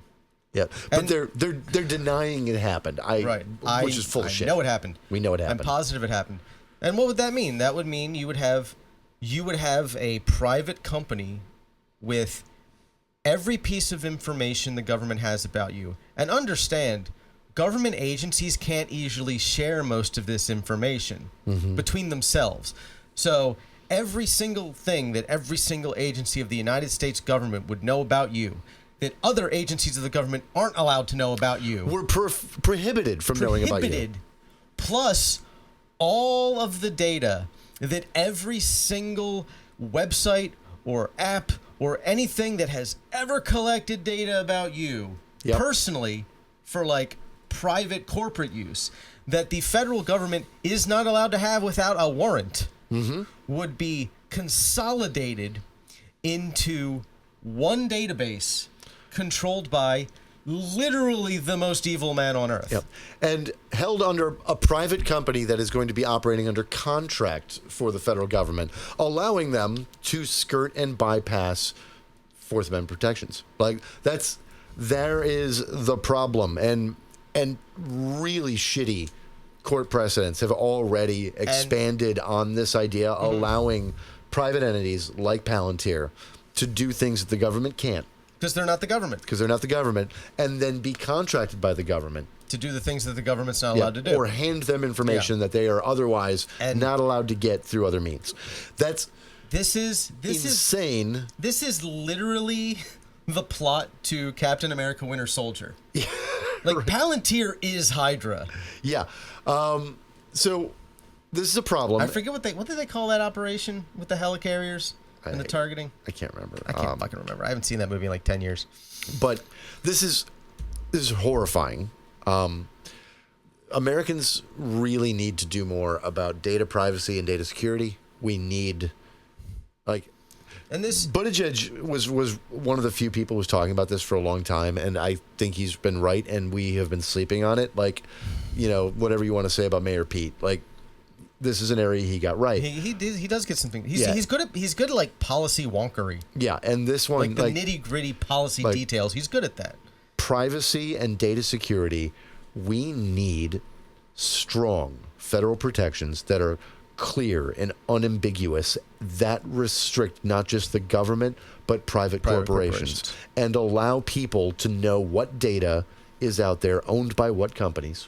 Right? Yeah. And to make demands that data be removed, deleted. Yeah. There's no reason that Palantir should have all this information on us. No. It's dangerous. It is absolutely dangerous. These things can be everybody, you're going to look at us like we're crazy people, right? Because, it sounds conspiratorial, but the government that has access to this level of information about you can and will use it against you. Think about every time you've thought about something. You just you just had an idea pop in your head about something, and then less than a day later you get a targeted ad for it. And everybody's always like, oh, my phone's listening to me, my phone's listening to you. Your phone is not listening to you. No.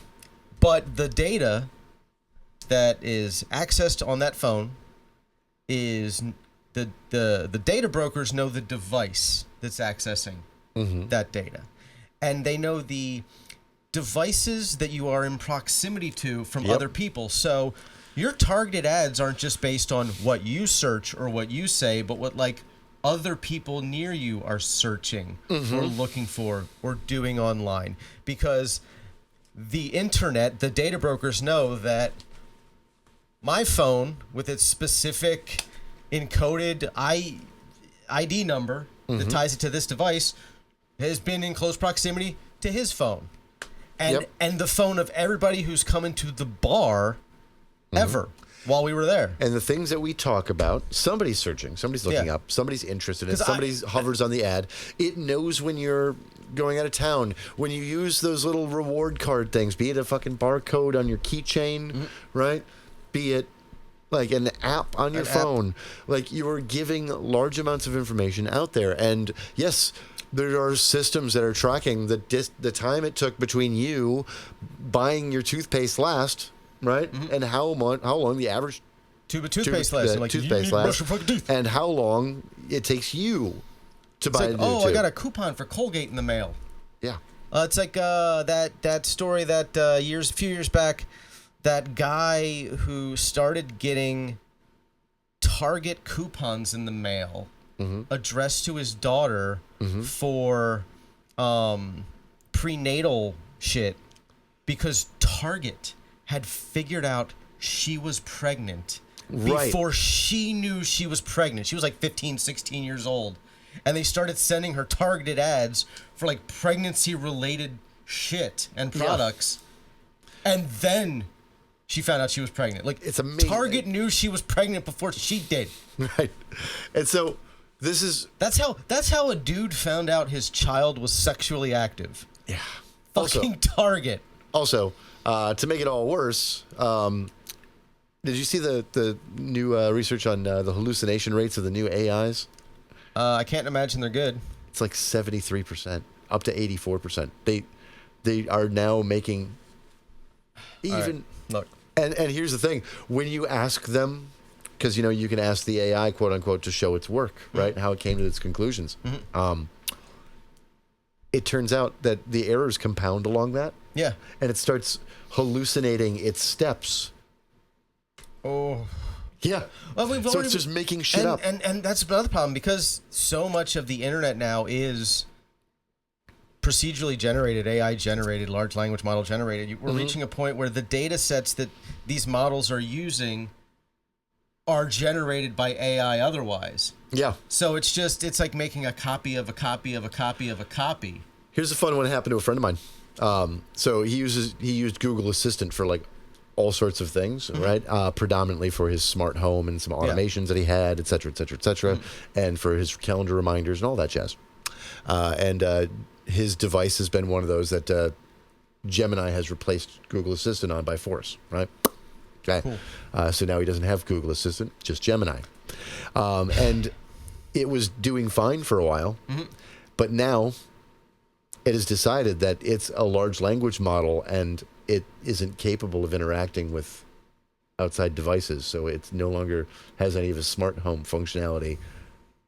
It's just, it responded, I'm sorry, I'm a large language model. I'm not capable of performing those tasks. I'm afraid I can't do that.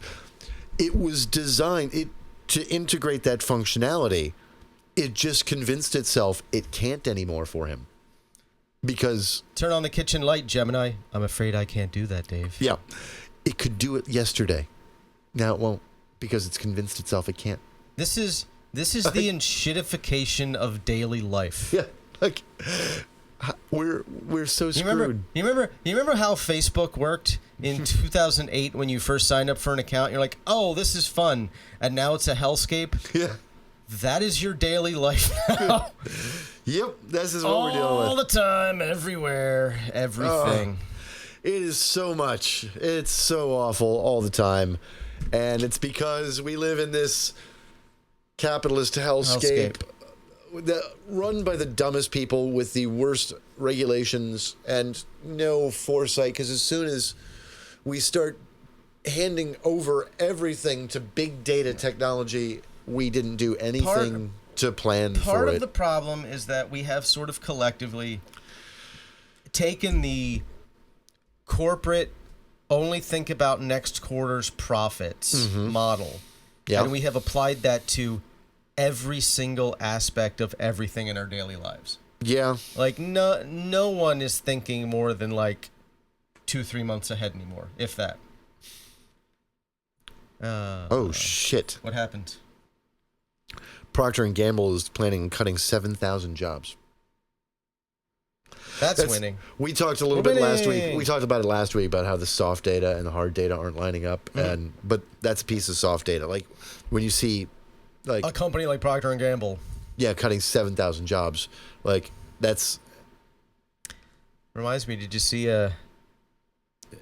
what the last set of jobs numbers were? New jobs created? No, what was it? 37,000. Lowest in over 20 years. Oh, fuck. 37,000. Down from like 210,000 the month before. Holy shit. 37,000. 37,000 new jobs created. I can't remember if that was the April or May numbers. I think it was the April numbers. I can't remember what numbers we've gotten so far. I don't think we've gotten the May numbers yet. I don't think we'll get the May numbers till the end of this month. But I think that was April. 37,000 new jobs. Last jobs report. April was 177,000. Okay. Let's see. We're not doing good.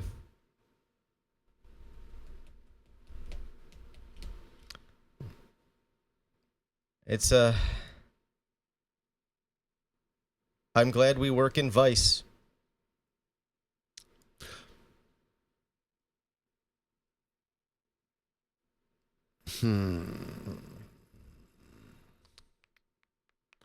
Wow. Yeah. Wow, 37,000 jobs. Like the AI was wrong and it was saying May of 2024. Oh, okay. But that was what the AI was saying. Fucking But AI. I hate, this piece is saying that it was this one. So, May jobs report. Yep. There you go, guys. That's America. Yeah, 37,000 private sector jobs. Holy shit. That's the ADP report. So it's not the official Department of Labor one. But ADP is usually pretty, like, it's one of the bigger indicators. Yeah. That's bad. That's real bad. That is, we're in trouble. Well, you don't know what you're thinking. You're thinking, but like that's 37,000 new jobs. Like, yeah, April was 177,000. You got to understand, there are like 290 million people of working age in this country. Right. Like that's not even a real city. That's a town. No. Like that's that's a college campus. Yeah, like that's nothing. Just remember, how many Americans turn 18 every day? Yeah, it's fucking wild. Yeah, I didn't know if you'd have seen that little nugget. I think it was yesterday or the day before I heard that. I was like, that's a low number. Yeah, 4 million people turn 18 every year. Right? When you're only adding 37,000 jobs in a month.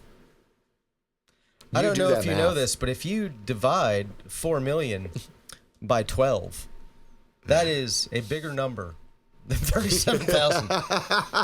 It's a bigger number. It's like 350,000. Yeah. You know, it's a tenth. Yeah, like, and now obviously some of them aren't going to work. Some of them are going to die. Some people die off. Some people retire. Some people are going to retire, etc. Right?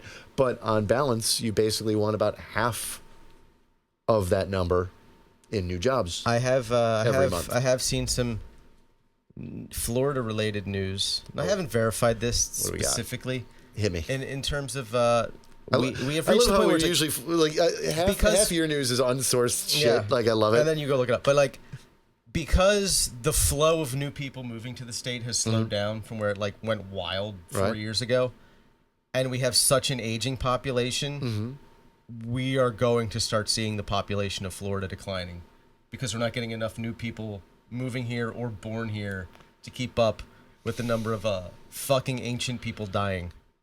Interesting. All right. And you know, I don't know if you're selling a home, so you probably are. I have noticed home prices are coming down. Like, I have seen some prices that I have a hard time believing are true. Don't at me right now. I don't want to talk about this. It's fucking wild. I have to do another price decrease. It's just not selling. By the same token, rental prices in Tampa Bay are up. Yeah. Like, faster than anywhere else in the state, Tampa. There ain't shit for buyers. Yeah. But there aren't shit for buyers, but what's getting built are apartments. Yeah. Right? And so it's relieving some pressure in some ways, but it's one of the problems is that basically the whole like affordable range is gutted, right? And what used to be $150,000 house is now $400,000, somewhere in there, right? The cohort of the population that could buy that house, that would have bought that house a few years back, doesn't have the money to. And when we are building new houses, the new houses that I see being built are like $500,000 and up. These 5'4" monstrosities, right? That take up an entire quarter-acre lot. So that whole like starter home cohort, right, can't afford the houses that are in that range anymore, we're not building Kenwood bungalows anymore. Yeah, and so it's either the rich, right?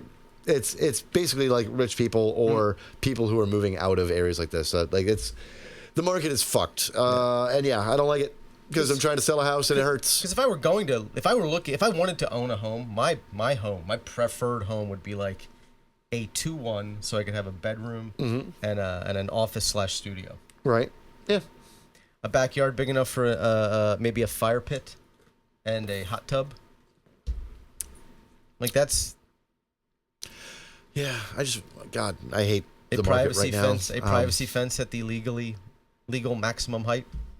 I just wish I could have settled the divorce 2 years earlier. That's all. Because at that point, the house was worth like, I don't know, $90,000 more than it is now. And that was also a point where it's like you put something on the market and it was just. Yeah. Oh yeah. No, it would have been gone. I would have gotten $150K in my bank account. Immediately, and my life would have been happy. Sometimes in their confusion, people hurt themselves, and we watched that happen. Yep. Yes, we do. Watched that happen a lot. No shit. Jesus Christ. People never stops. People need to quit. Stop hurting yourselves. Do we want to move to good news? Yeah, we got good. What's the good news? I have 2 pieces of good news that are related. All right. 2 pieces of good news that are related. 2 pieces of really amazing healthcare news, because we have had 2 huge advancements in the fight against HIV/AIDS. Okay. I've heard a little bit about this. The first is researchers in Australia have figured out a way to keep the virus from hiding inside white blood cells. So they force it to the surface so it can't be clandestine anymore. Okay. Other researchers have come up with a form of gene therapy that physically takes the genetic material that the HIV virus inserts into your cells so it can replicate, takes it out, and destroys it. Okay. It's like a one-shot injection, just edits out the HIV, eradicates it. Wow. This is not antiretrovirals where it just suppresses them to like untreatable, undetectable levels, but it's still like hiding in random cells here and there. And if you stop taking the drugs, it can come back. This is literally just eradicating the virus from the body. Wow. That if the research continues along this path, and the sciences bore out in repeated tests, and we find out that they have actually done what they say they've done, that's a literal cure. That's amazing. That's a full-on, you no longer have HIV/AIDS cure.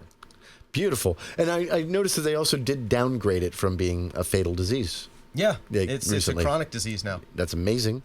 And when you are at that undetectable level, you are also like essentially incapable of transmitting it to anyone else. Beautiful. That's fantastic. That's great news. That's probably the best news I've heard this week. And that's amazing. And what's amazing is that's been a horrible disease my whole life. It's been. When I went to research the specifics of one of the breakthroughs, I found out about the other one. That's awesome. That's great. I just got hit with both of them at once. Well, that is some really good news. That's appropriate for Pride Month. I didn't even think of that. Yeah, it didn't even occur to me. Because Happy Pride. Because if you want, watch some coverage about the AIDS epidemic in the 80s and early 90s. If you are under the age of 35, I don't know that you can actually appreciate what it was like in the 80s. Even reading about it or watching movies about it now, it was they made it sound like the end of the fucking world because for so many people it was. Right. It was, I mean, especially in the early years, if you got it, you died. You died. Just died. You were going to die. You didn't find out you had it until you were so sick you were in the hospital dying. Yeah. And we had like thousands of people, mostly gay men, showing up in hospitals with this flu no one could explain. Mm-hmm. That just wasted them away to nothing over the course of weeks to maybe months. Yeah. And even once we discovered what it was, if you got it, if you were gay, got it from a blood transfusion, whatever. It was considered a death sentence. Yeah. And your life was over. And it wasn't until just 10, 20 years ago that started to really kind of... So the tide started to turn when we started to really get on top of it. And you know, there were treatments that were being developed since the late 90s, but I mean, really, it's a recent phenomenon that it became something like... Because what we know to be the first cases started popping up in like 79, 80. Yeah. But it wasn't, HIV wasn't isolated and discovered as the cause till what, like 83, 84? Yeah, it was a couple of years in the 80s. It was us and the French. Yeah. In combination. Speaking of, I was going to say, I'd say there's an amazing film on that process that fucking breaks my heart every time I watch it. And the band played on. That was HBO. Yeah, HBO did that. Is it on HBO Max? I don't know. I know I watched it. It was again. an HBO original film. Yeah. It was one of their first. I watched it not that long ago, like a year or two ago. I remember watching it. So good. I probably watched it in middle school or high school. I can't remember when. I can't remember when exactly it came out. It came out in like the mid-90s. I even had it on DVD. I loved that movie. It was so touching. It's a great movie. I remember how it starts out with like... It is on Max. It's on Max. Yeah, okay. So if you have HBO Max, cannot recommend this film highly enough. Yes. If you want a really good look at what the AIDS epidemic was like and what our response was. Yeah. Because and now this is this shows it from the side of the scientists who actually wanted to find a solution, right. But you still find that this response was slow and the government was bad about it. And nothing was done really at the federal level until the president's best friend died from it. Yeah. And even then, until Rock Hudson finally died, yeah, Ronald Reagan refused to do anything. He even wouldn't give permission for him to participate in drug tests for what became AZT, which was the first drug they had that did anything to suppress the virus replicating in a person and becoming a you're going to be dead in 6 months problem. Yeah. Where you would have years instead of months to live. Yeah, it took a lot of pressure. It took Elizabeth Taylor publicly shaming him over it. Yeah. Which, Ronald Reagan was a piece of shit. Ronald Reagan is why we are where we are now. But yeah, so that is amazing news. One other piece of and the band played on is on HBO. That's good news. Not really news, but for anybody who wants to watch a great movie about an important topic, it's good news. Yep. My good news of today is cynical good news, which is that we've discovered a swarm of hidden city killer asteroids around Venus that could one day collide with the Earth. And I think that brings me joy, hope that someday this might all be over. I find your optimism inspiring. Yeah. But someday we might be just because that's the thing. We might fly through a swarm of asteroids that take us all out. What people forget about asteroids, comets, stuff like that is if they are coming at us from the direction of the sun, we can't see them because there's too much glare. Yeah. If they're coming from... And that's because they're Venus. They're around Venus. If they're coming from the outer solar system, you could have years warning, theoretically. But if they're coming from between us and the sun, if they're coming around the back... We're just gone. Poof. You're not gonna see it. You might have days notice. Yeah, might. you could have just minutes or hours notice. And so when I think about that, I think, man, that could be nice. Wouldn't it be nice if just one day we just move through a swarm of like car to house to city size asteroids, hundreds upon hundreds of them? It'd be quick. Yeah. For most of us. You know you'd survive the first wave, though. You goddamn know you would. You'd just be in the wasteland. Yeah, but you know what? A boy and his dog. You know what I'd know? Surviving on scraps. But you know what else I'd know? What? That so many of those fuckers went. So many. I guess. I would have solace. Me in the wasteland, when the wasteland comes, the thing that's going to keep me going and give me joy every day is knowing that most of the MAGA chuds that voted for Donald Trump died in the apocalypse. That's fair. And also, the ones that I run into, like, when I'm out there in the wasteland and I find somebody who just, even if they give me like weird hillbilly, like conspiratorial vibes, I get to kill them. Yeah. And there will be nothing that can stop me. And in all likelihood, it would not take long before you were just a gibbering lunatic who was okay with this anyway. Yeah. You wouldn't even mind. So, when the wasteland comes... So I guess your good news is the end is coming. The end is near. Hopefully. You're welcome, Sam. That's my good news. There will be an end to all this someday. Welcome. Jesus Christ. So, on that dark note, we're going to talk about something happier. We're going to talk about Pride. June. June is Pride Month. Now, why is June Pride Month? June is Pride because on June 28th, 1979. 69. 69, sorry, 69. 1969. It was 70 when the first 70 Pride... was the anniversary of the first parade. June 28th, 1969, after being given intel by two undercover police officers who were already in the bar, the Stonewall Inn, a gay club, New York City, was raided by the police, and it turned into an absolute fucking shit show. Yep. That culminated with the police barricading themselves inside because the crowd had become agitated. Yep. I mean, it's also known as the Stonewall Uprising, the Stonewall Rebellion, and the Stonewall Revolution. Yeah. Or simply Stonewall. And there's some important things to understand. It's like, well, why were the cops raiding this place? The cops were raiding this place because it was illegal to be a cross-dresser or trans. The cops would go in, they would raid the place, they would check everybody's ID. Anyone who looked like a woman was taken in the back by female officers to have their genitalia inspected, and if they were found to have penises, they were arrested for being cross-dressers because it was illegal. Yep. And one of the many reasons I hate gay turfs. Also, by the way. Yeah. Because it was the cross-dressers who you're fucking helped traitors you get there. To yourselves. Right. All you motherfuckers out there, it's like, it's the LGB. No, more than that.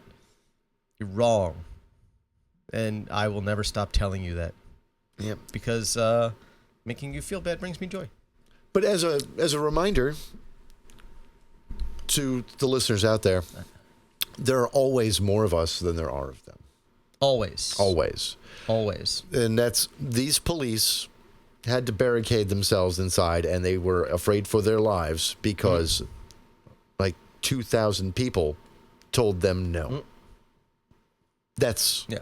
And then people who had not been there, just passersby on the streets, saw how the police were treating the people they were detaining, and they said no. Yeah.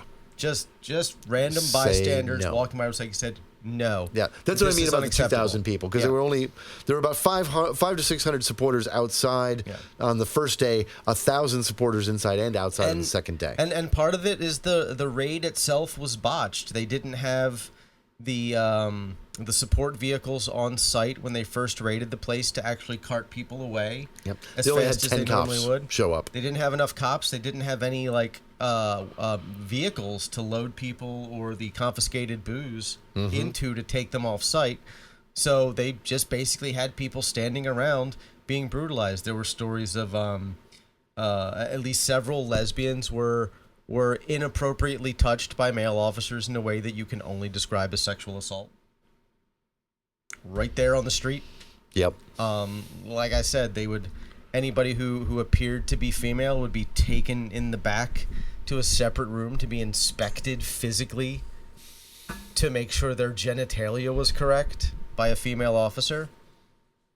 Like, it's disgusting. It's disgusting, and I am proud of everyone who was there who said no, not this time. And I mean, let's think about this for a minute. Because everybody has a breaking point, and I am proud of them for knowing when they had hit theirs and doing something about it. Yeah. And it's... Think about this for a minute. Like,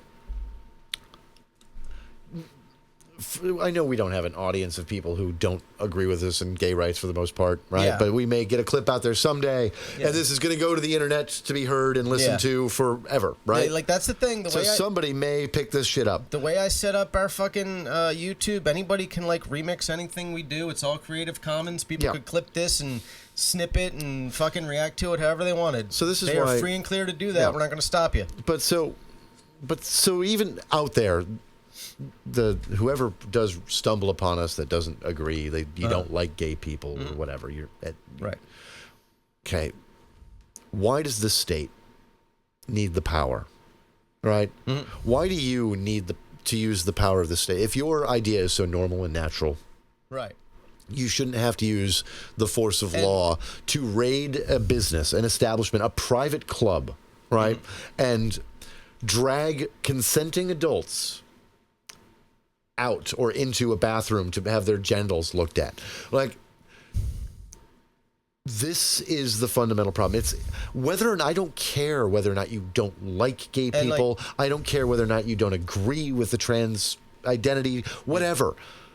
Keep the government out of this shit because this is dangerous. Why does it have this right or this power? It does not deserve it. What I need every straight white man to understand, and I need them to understand this because this is fucking important to them. Any power the state has to oppress anyone in any marginalized group for any reason can and will eventually be used against you. Yep. It's a power. All right, like, I've seen this thing going around lately, this debate on TikTok about whether or not we live in a dictatorship already. And a lot of people say yes, and a lot of people say no. I will say, here's how I view whether or not we live in a dictatorship right now. Some of us do. Yeah. You and I don't. No. Me and you, we can go through our daily lives. We can go wherever we want. We can say whatever we want. We can do whatever we want. And we could do it without essentially any fear. Well, not anything. In general, you know what I mean? Yeah. Like I don't have to worry about, like, walking the streets. Right. Or I don't have to worry about being rounded up by anybody. No. But there are a lot of people in this country who do. Yes. So while I do not live under a dictatorship, there are people in the United States who I say, yes, they do. Sure. Any power that the state has, and you're right, I want to expand on that. Any power the state has to target any specific group, be it a religion, a race, a gender identity, a sexual orientation, right?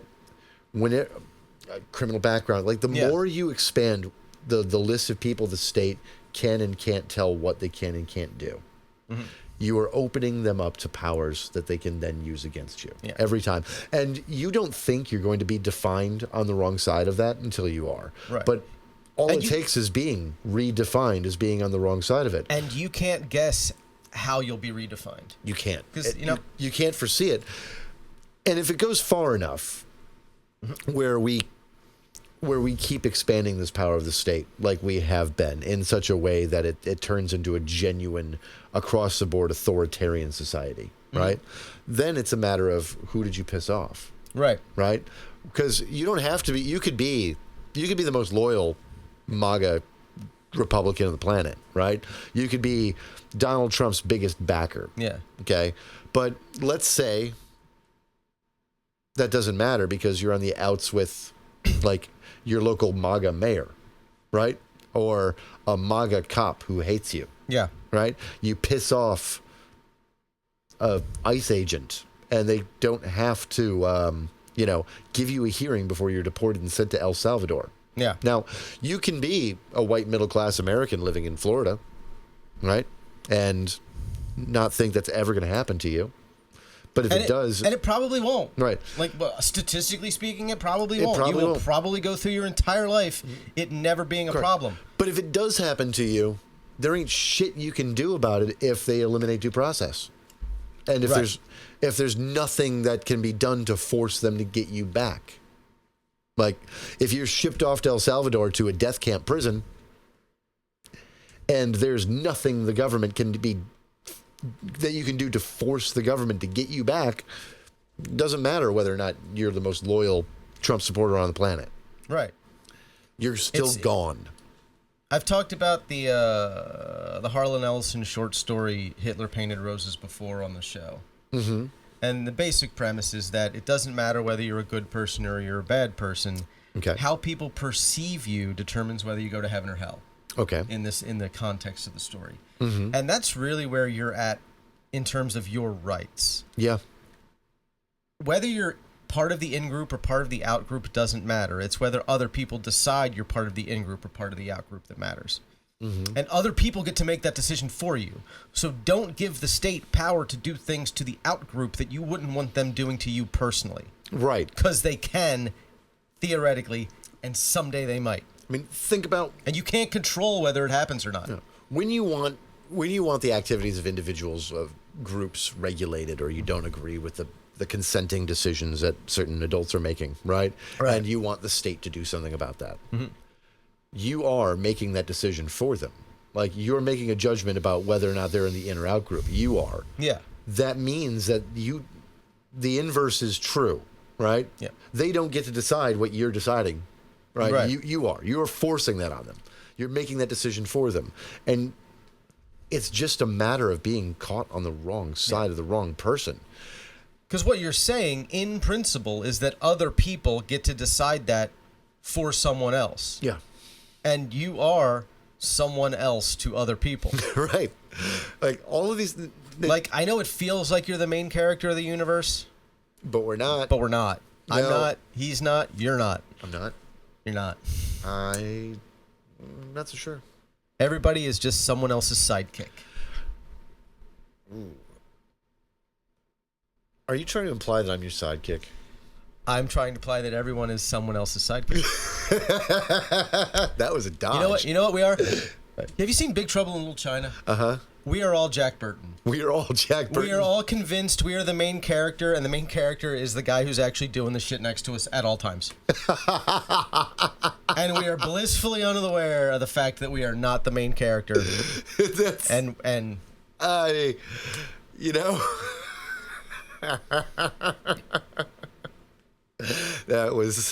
That's quite the allegory there. I like that. If I can bring up John Carpenter, I will. And with making us all Jack Burton, I like this. He's a good character. He's just not the main character. He is the protagonist. You are the protagonist of your story, but you are not the main character of life. I like this. All right. Yeah. I, on the other hand, am the main character for everyone. You're a character. I'm your main character. You're a character. You should all, give me all your money. Oh, wait, we're not at that part. We're not at that part yet. But we want you to give us all your money anyways. Right. Speaking of which, give us all your money. It is Pride Month. It is Pride Month. So, there's going to be events where you live. Pretty much everywhere in this country. Yes. Go to them. Have a good time. Have a good time. Support your local LGBTQ-run establishments. Because, we have whole communities that are building and growing and building acceptance and tolerance. And the thing is, I want to talk about transgender identity and healthcare right now for a bit. Okay. Because, again, another set of meta studies that I was reading just the other day, right? Yeah. And gender affirming care reduces suicidal ideation by 74 to 84%. That's insane. Right? Like, it reduces, it's... And like from what I understand, that like the reduction in suicidal ideation is nearly that high just for like being able to comfortably socially transition. Yep. Like now without medical intervention at all. And the impacts, of course, on the medical side, the most effective one, puberty blockers. Puberty blockers are the most effective way of getting ahead of depression and suicidal ideation in transgender teens and young adults, which the reason for it is really simple, because having puberty and going through a permanent structural body change that doesn't match your gender identity, right, is going to cause you problems. And I'll say this, if you are someone who believes that like kids are too young to know these things, all you're doing is giving them the time to figure it out once they're older. Yeah, that's... Puberty blockers are very low on the side effects. And once you're cut off of puberty blockers, if you just do decide to go through like your own natural puberty, it happens fast. Yeah, it's like you catch up fast. I think it's somewhere around like 90 to 95% of people who come off puberty blockers like go through puberty with virtually no side effects or negative. They catch up to their peer group really quickly. So it's unusually quickly. Like, yay, they delay puberty, and a small percentage of them are going to have some health, some side effects or some negative health outcomes. Which, look, anytime you're at better than 9 to 1, you're talking good numbers, right? Yeah, and also, like, because our nutrition has improved so much over the last 50, 60 years, kids are entering puberty younger and younger. Yeah. Like, you go back 100 years, a girl probably wouldn't get her period till she was 16, 17 years old, sometimes later. Right. I remember when someone in my 3rd grade class got hers because she told me about it in the 3rd grade. Yeah. Now, there's a lot of dumb people that started to blame, like, hormones in food. And from what I could tell, that doesn't seem to be the case. It just seems to be that we're eating better and that our bodies are developing. That's also not how, okay, if you inject a cow with hormones and you eat the cow, you're not injecting the hormones into your bloodstream. No, you're not. You're eating the cow. And your stomach acids are going to... Like, I don't know if you understand what is going on inside your stomach when you digest food, but it is not pretty for anything organic. Right. That includes hormones. Yeah. Like, there are some hormone supplements you can eat, but as pills, but still, they by design. And they tend to help your body produce its own hormones. Right. Boost its own hormone production. Yeah, so that's why most people who go on HRT, it's an injection or a cream. It's transdermal. It's either a transdermal cream or an injection because more of it actually makes it into your bloodstream to do anything than if you take a pill. Yep. But so the reason I'm suggesting that you should focus on, spending this Pride Month, going out and having a good time, shopping at LGBTQ businesses, giving to LGBTQ, particularly the T, healthcare facilities and organizations.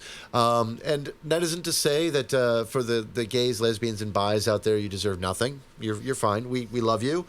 What I'm saying is that don't be the I got mine people. And I see a lot of that in the gay community these days. Don't be those people. I see that. Reach down to your younger little queer brothers and sisters and help them out.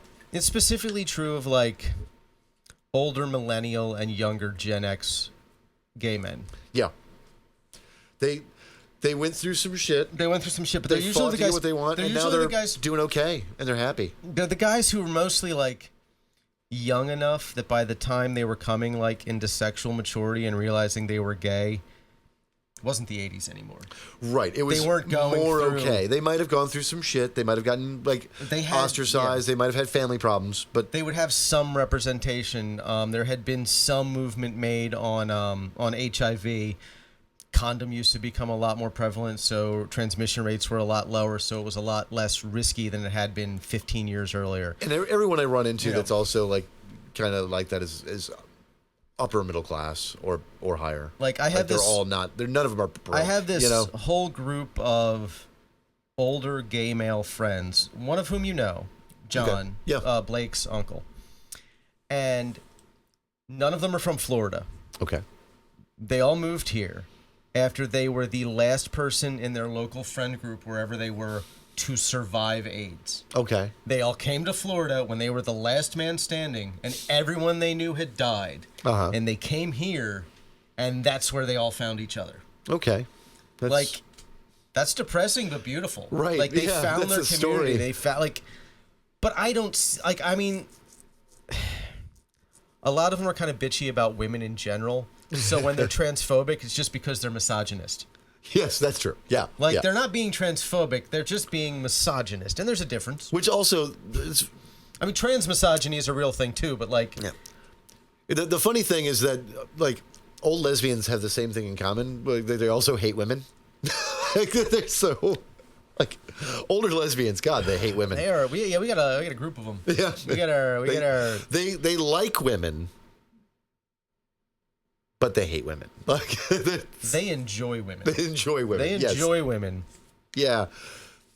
Speaking of, oh man, one of my favorites, she has not been around for a while, but she would always say some like, just like, you know, like a lot of the like hit it and quit it kind of things to me about women, like, you know, Really? young women. Yeah. Yeah. I'll tell you which one. I don't want to say her name Yeah, on the yeah. air, but yeah, like, you know, she was like, you know, she's all like, oh yeah, you know, she was one, you should just, you know, get in there and get on that, like, damn, all right, girl. Like, she was constantly like some of the most like locker roomy shit. Yeah. Like, yeah, like I miss her. I haven't seen her in a while. Yeah, some of the they haven't some of them are in every day. Mm-hmm. But like as a group, I don't see them like. Used to be like every day they'd all be there at the same time. Yeah, coalesce like together and just sit. They Yeah, just hang out there for a while. I think they had a little bit of falling out in their friend group. Like, from what I that's heard, not surprising because Yeah. I don't see the two. I see like the two pairs that I mostly saw together. I only see them separately now. fair. So, why is Pride Month important to you? Well, because it is a celebration of human sexuality and individuality, and it is a protest against agents of the state going too far. It is a sign that we, as a society, learned to accept people for the way that they're born and like the sexuality that they can't control. And it's a great way of having a good ass fucking time. It really is a good time. It's a good time. I look forward to it every year. I Same. remember. Yeah, I look forward to it every year. I do miss when the parade was at night. Yeah. Because doing it on a Saturday afternoon, the end of June In Florida. in Florida, Not is a pleasant. fucking choice. Yeah. It's a fucking choice. And I also preferred it when it was in the part of town where the bar is and not down by the water because Yeah. Grand Central is the gayborhood. Right. That's, And it is where like the city co-opting Pride for its sake is interesting. there had to be like one guy on Beach Drive who had money. Yeah, and I don't know who it was. I'm not going to investigate it. I don't care that much. But that's basically it. Lots of people with money in poll have pressured the mayor's office to moving stuff down there. I still go every year. Yeah, I go. But yeah, the city co-opting the Pride, like, you know, like parade and making it, because St. Pete has a big Pride. It is one of the biggest in the country. It's, like, it's in the top 5. Yeah, and it's one of the oldest in the country. Yeah. And so, you know, it's not quite the like the Solidarity New York, Chicago, San Francisco one that happened the first anniversary of Stonewall. And if but it's one of the first. Minor aside, us having one of the biggest top 5 Pride celebrations in the country is the reason our districting map looks so stupid and weird. Yeah. Because they took the part of St. Pete where the overwhelming majority of the gay and or black population lived. Mm-hmm. They threw it into a district with South Tampa. Yep. So that we wouldn't offset the fucking beach people. Yeah. Who are beach people. Let me just say this. Yeah. I for the normal Joe Schmo folk like Gabs and others who, you know, got lost their house in the hurricane and all that jazz, I feel bad, you know, for like the normals, not insane folks. But to be honest, like considering that most of the beach and intercoastal people, right, are rich right-wing lunatics, like, or upper middle class right wingers, or just weird fringe lived on the beach forever right wingers. Yeah. Like, there's not a lot. Like, they do a lot of meth, but they're still conservative. Right. Yeah. There's a bunch of that. Like, it skews so goddamn right wing. And, then you also have Clearwater, which is Scientologist capital of the world. But so every time a big hurricane is coming through, and I know it's going to tag that area, a part of me goes, get them. Like, those people specifically. Like, that's fair. like, I don't feel bad that they're losing everything. I just always hold up hope for Tallahassee.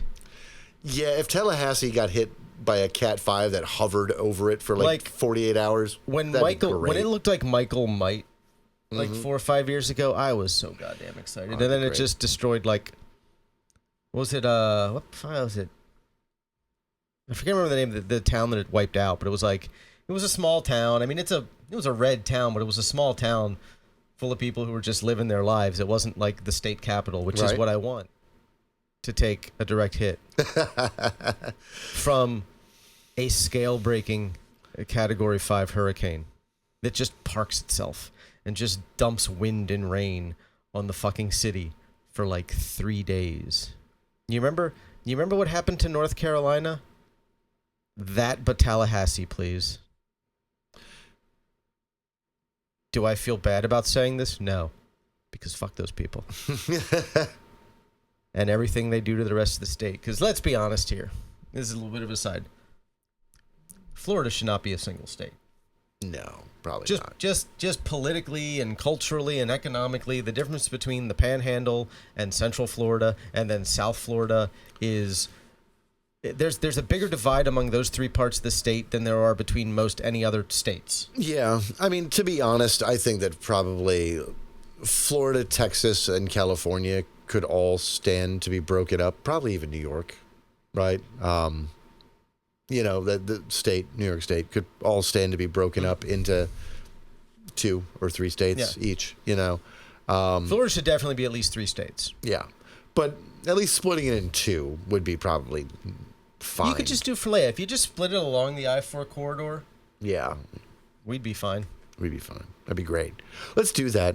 Let's do that. And by that, I mean, find some way of purging the other half of the state. Like, from, Zephyr Hills north. What if we take everything... Yeah, what if we take everything from that far north and we just, sell it to, Alabama and Georgia real fucking cheap. Ooh. Real, fractions of a penny on the dollar cheap. Okay, I can get behind that. I was actually thinking more we sell it to Hamas and ISIS.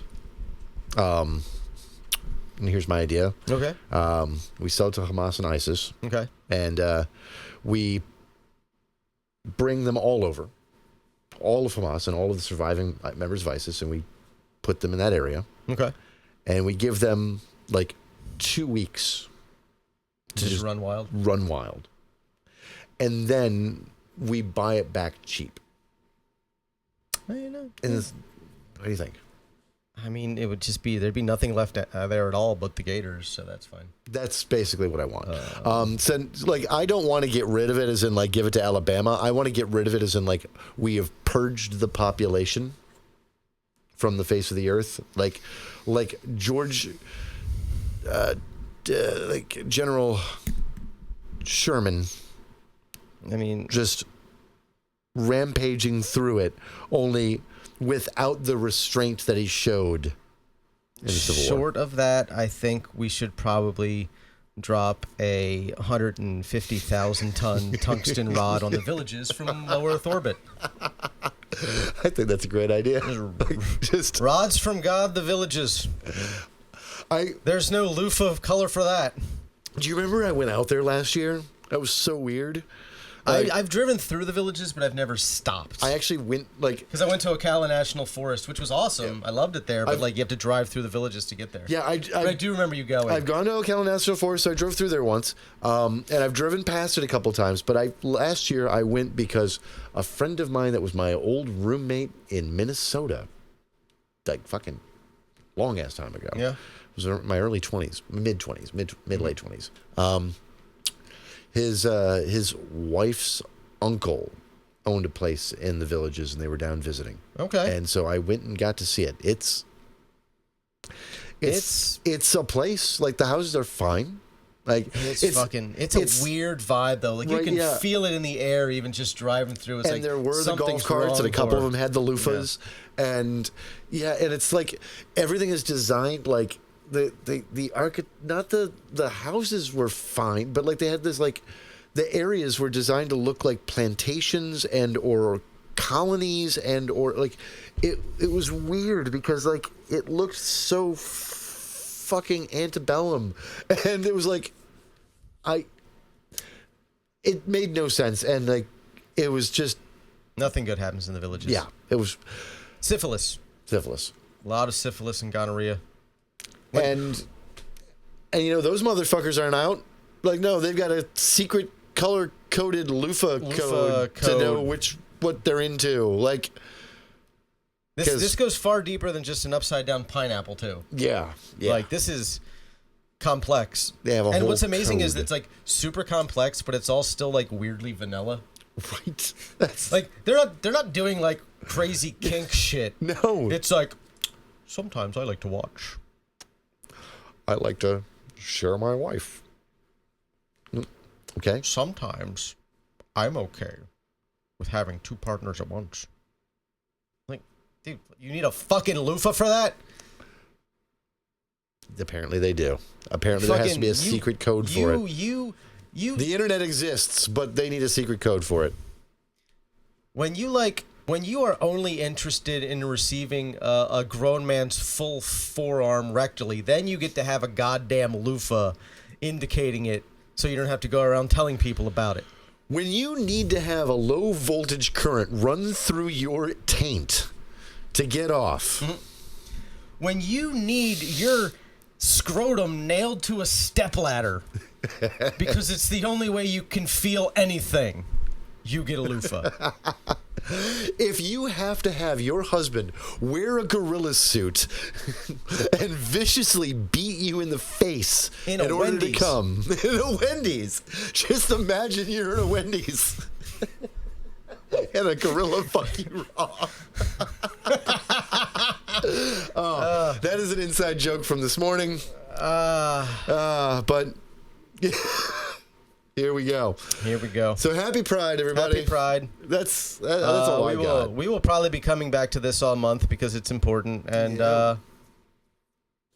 it's easy content. I'm going to be honest, it's easy content. Happy Pride. And sometimes I feel lazy. All right, this has been The Grift. Give us all your fucking money. Until next week. Give me your money. Give me your money. Bye. Bye.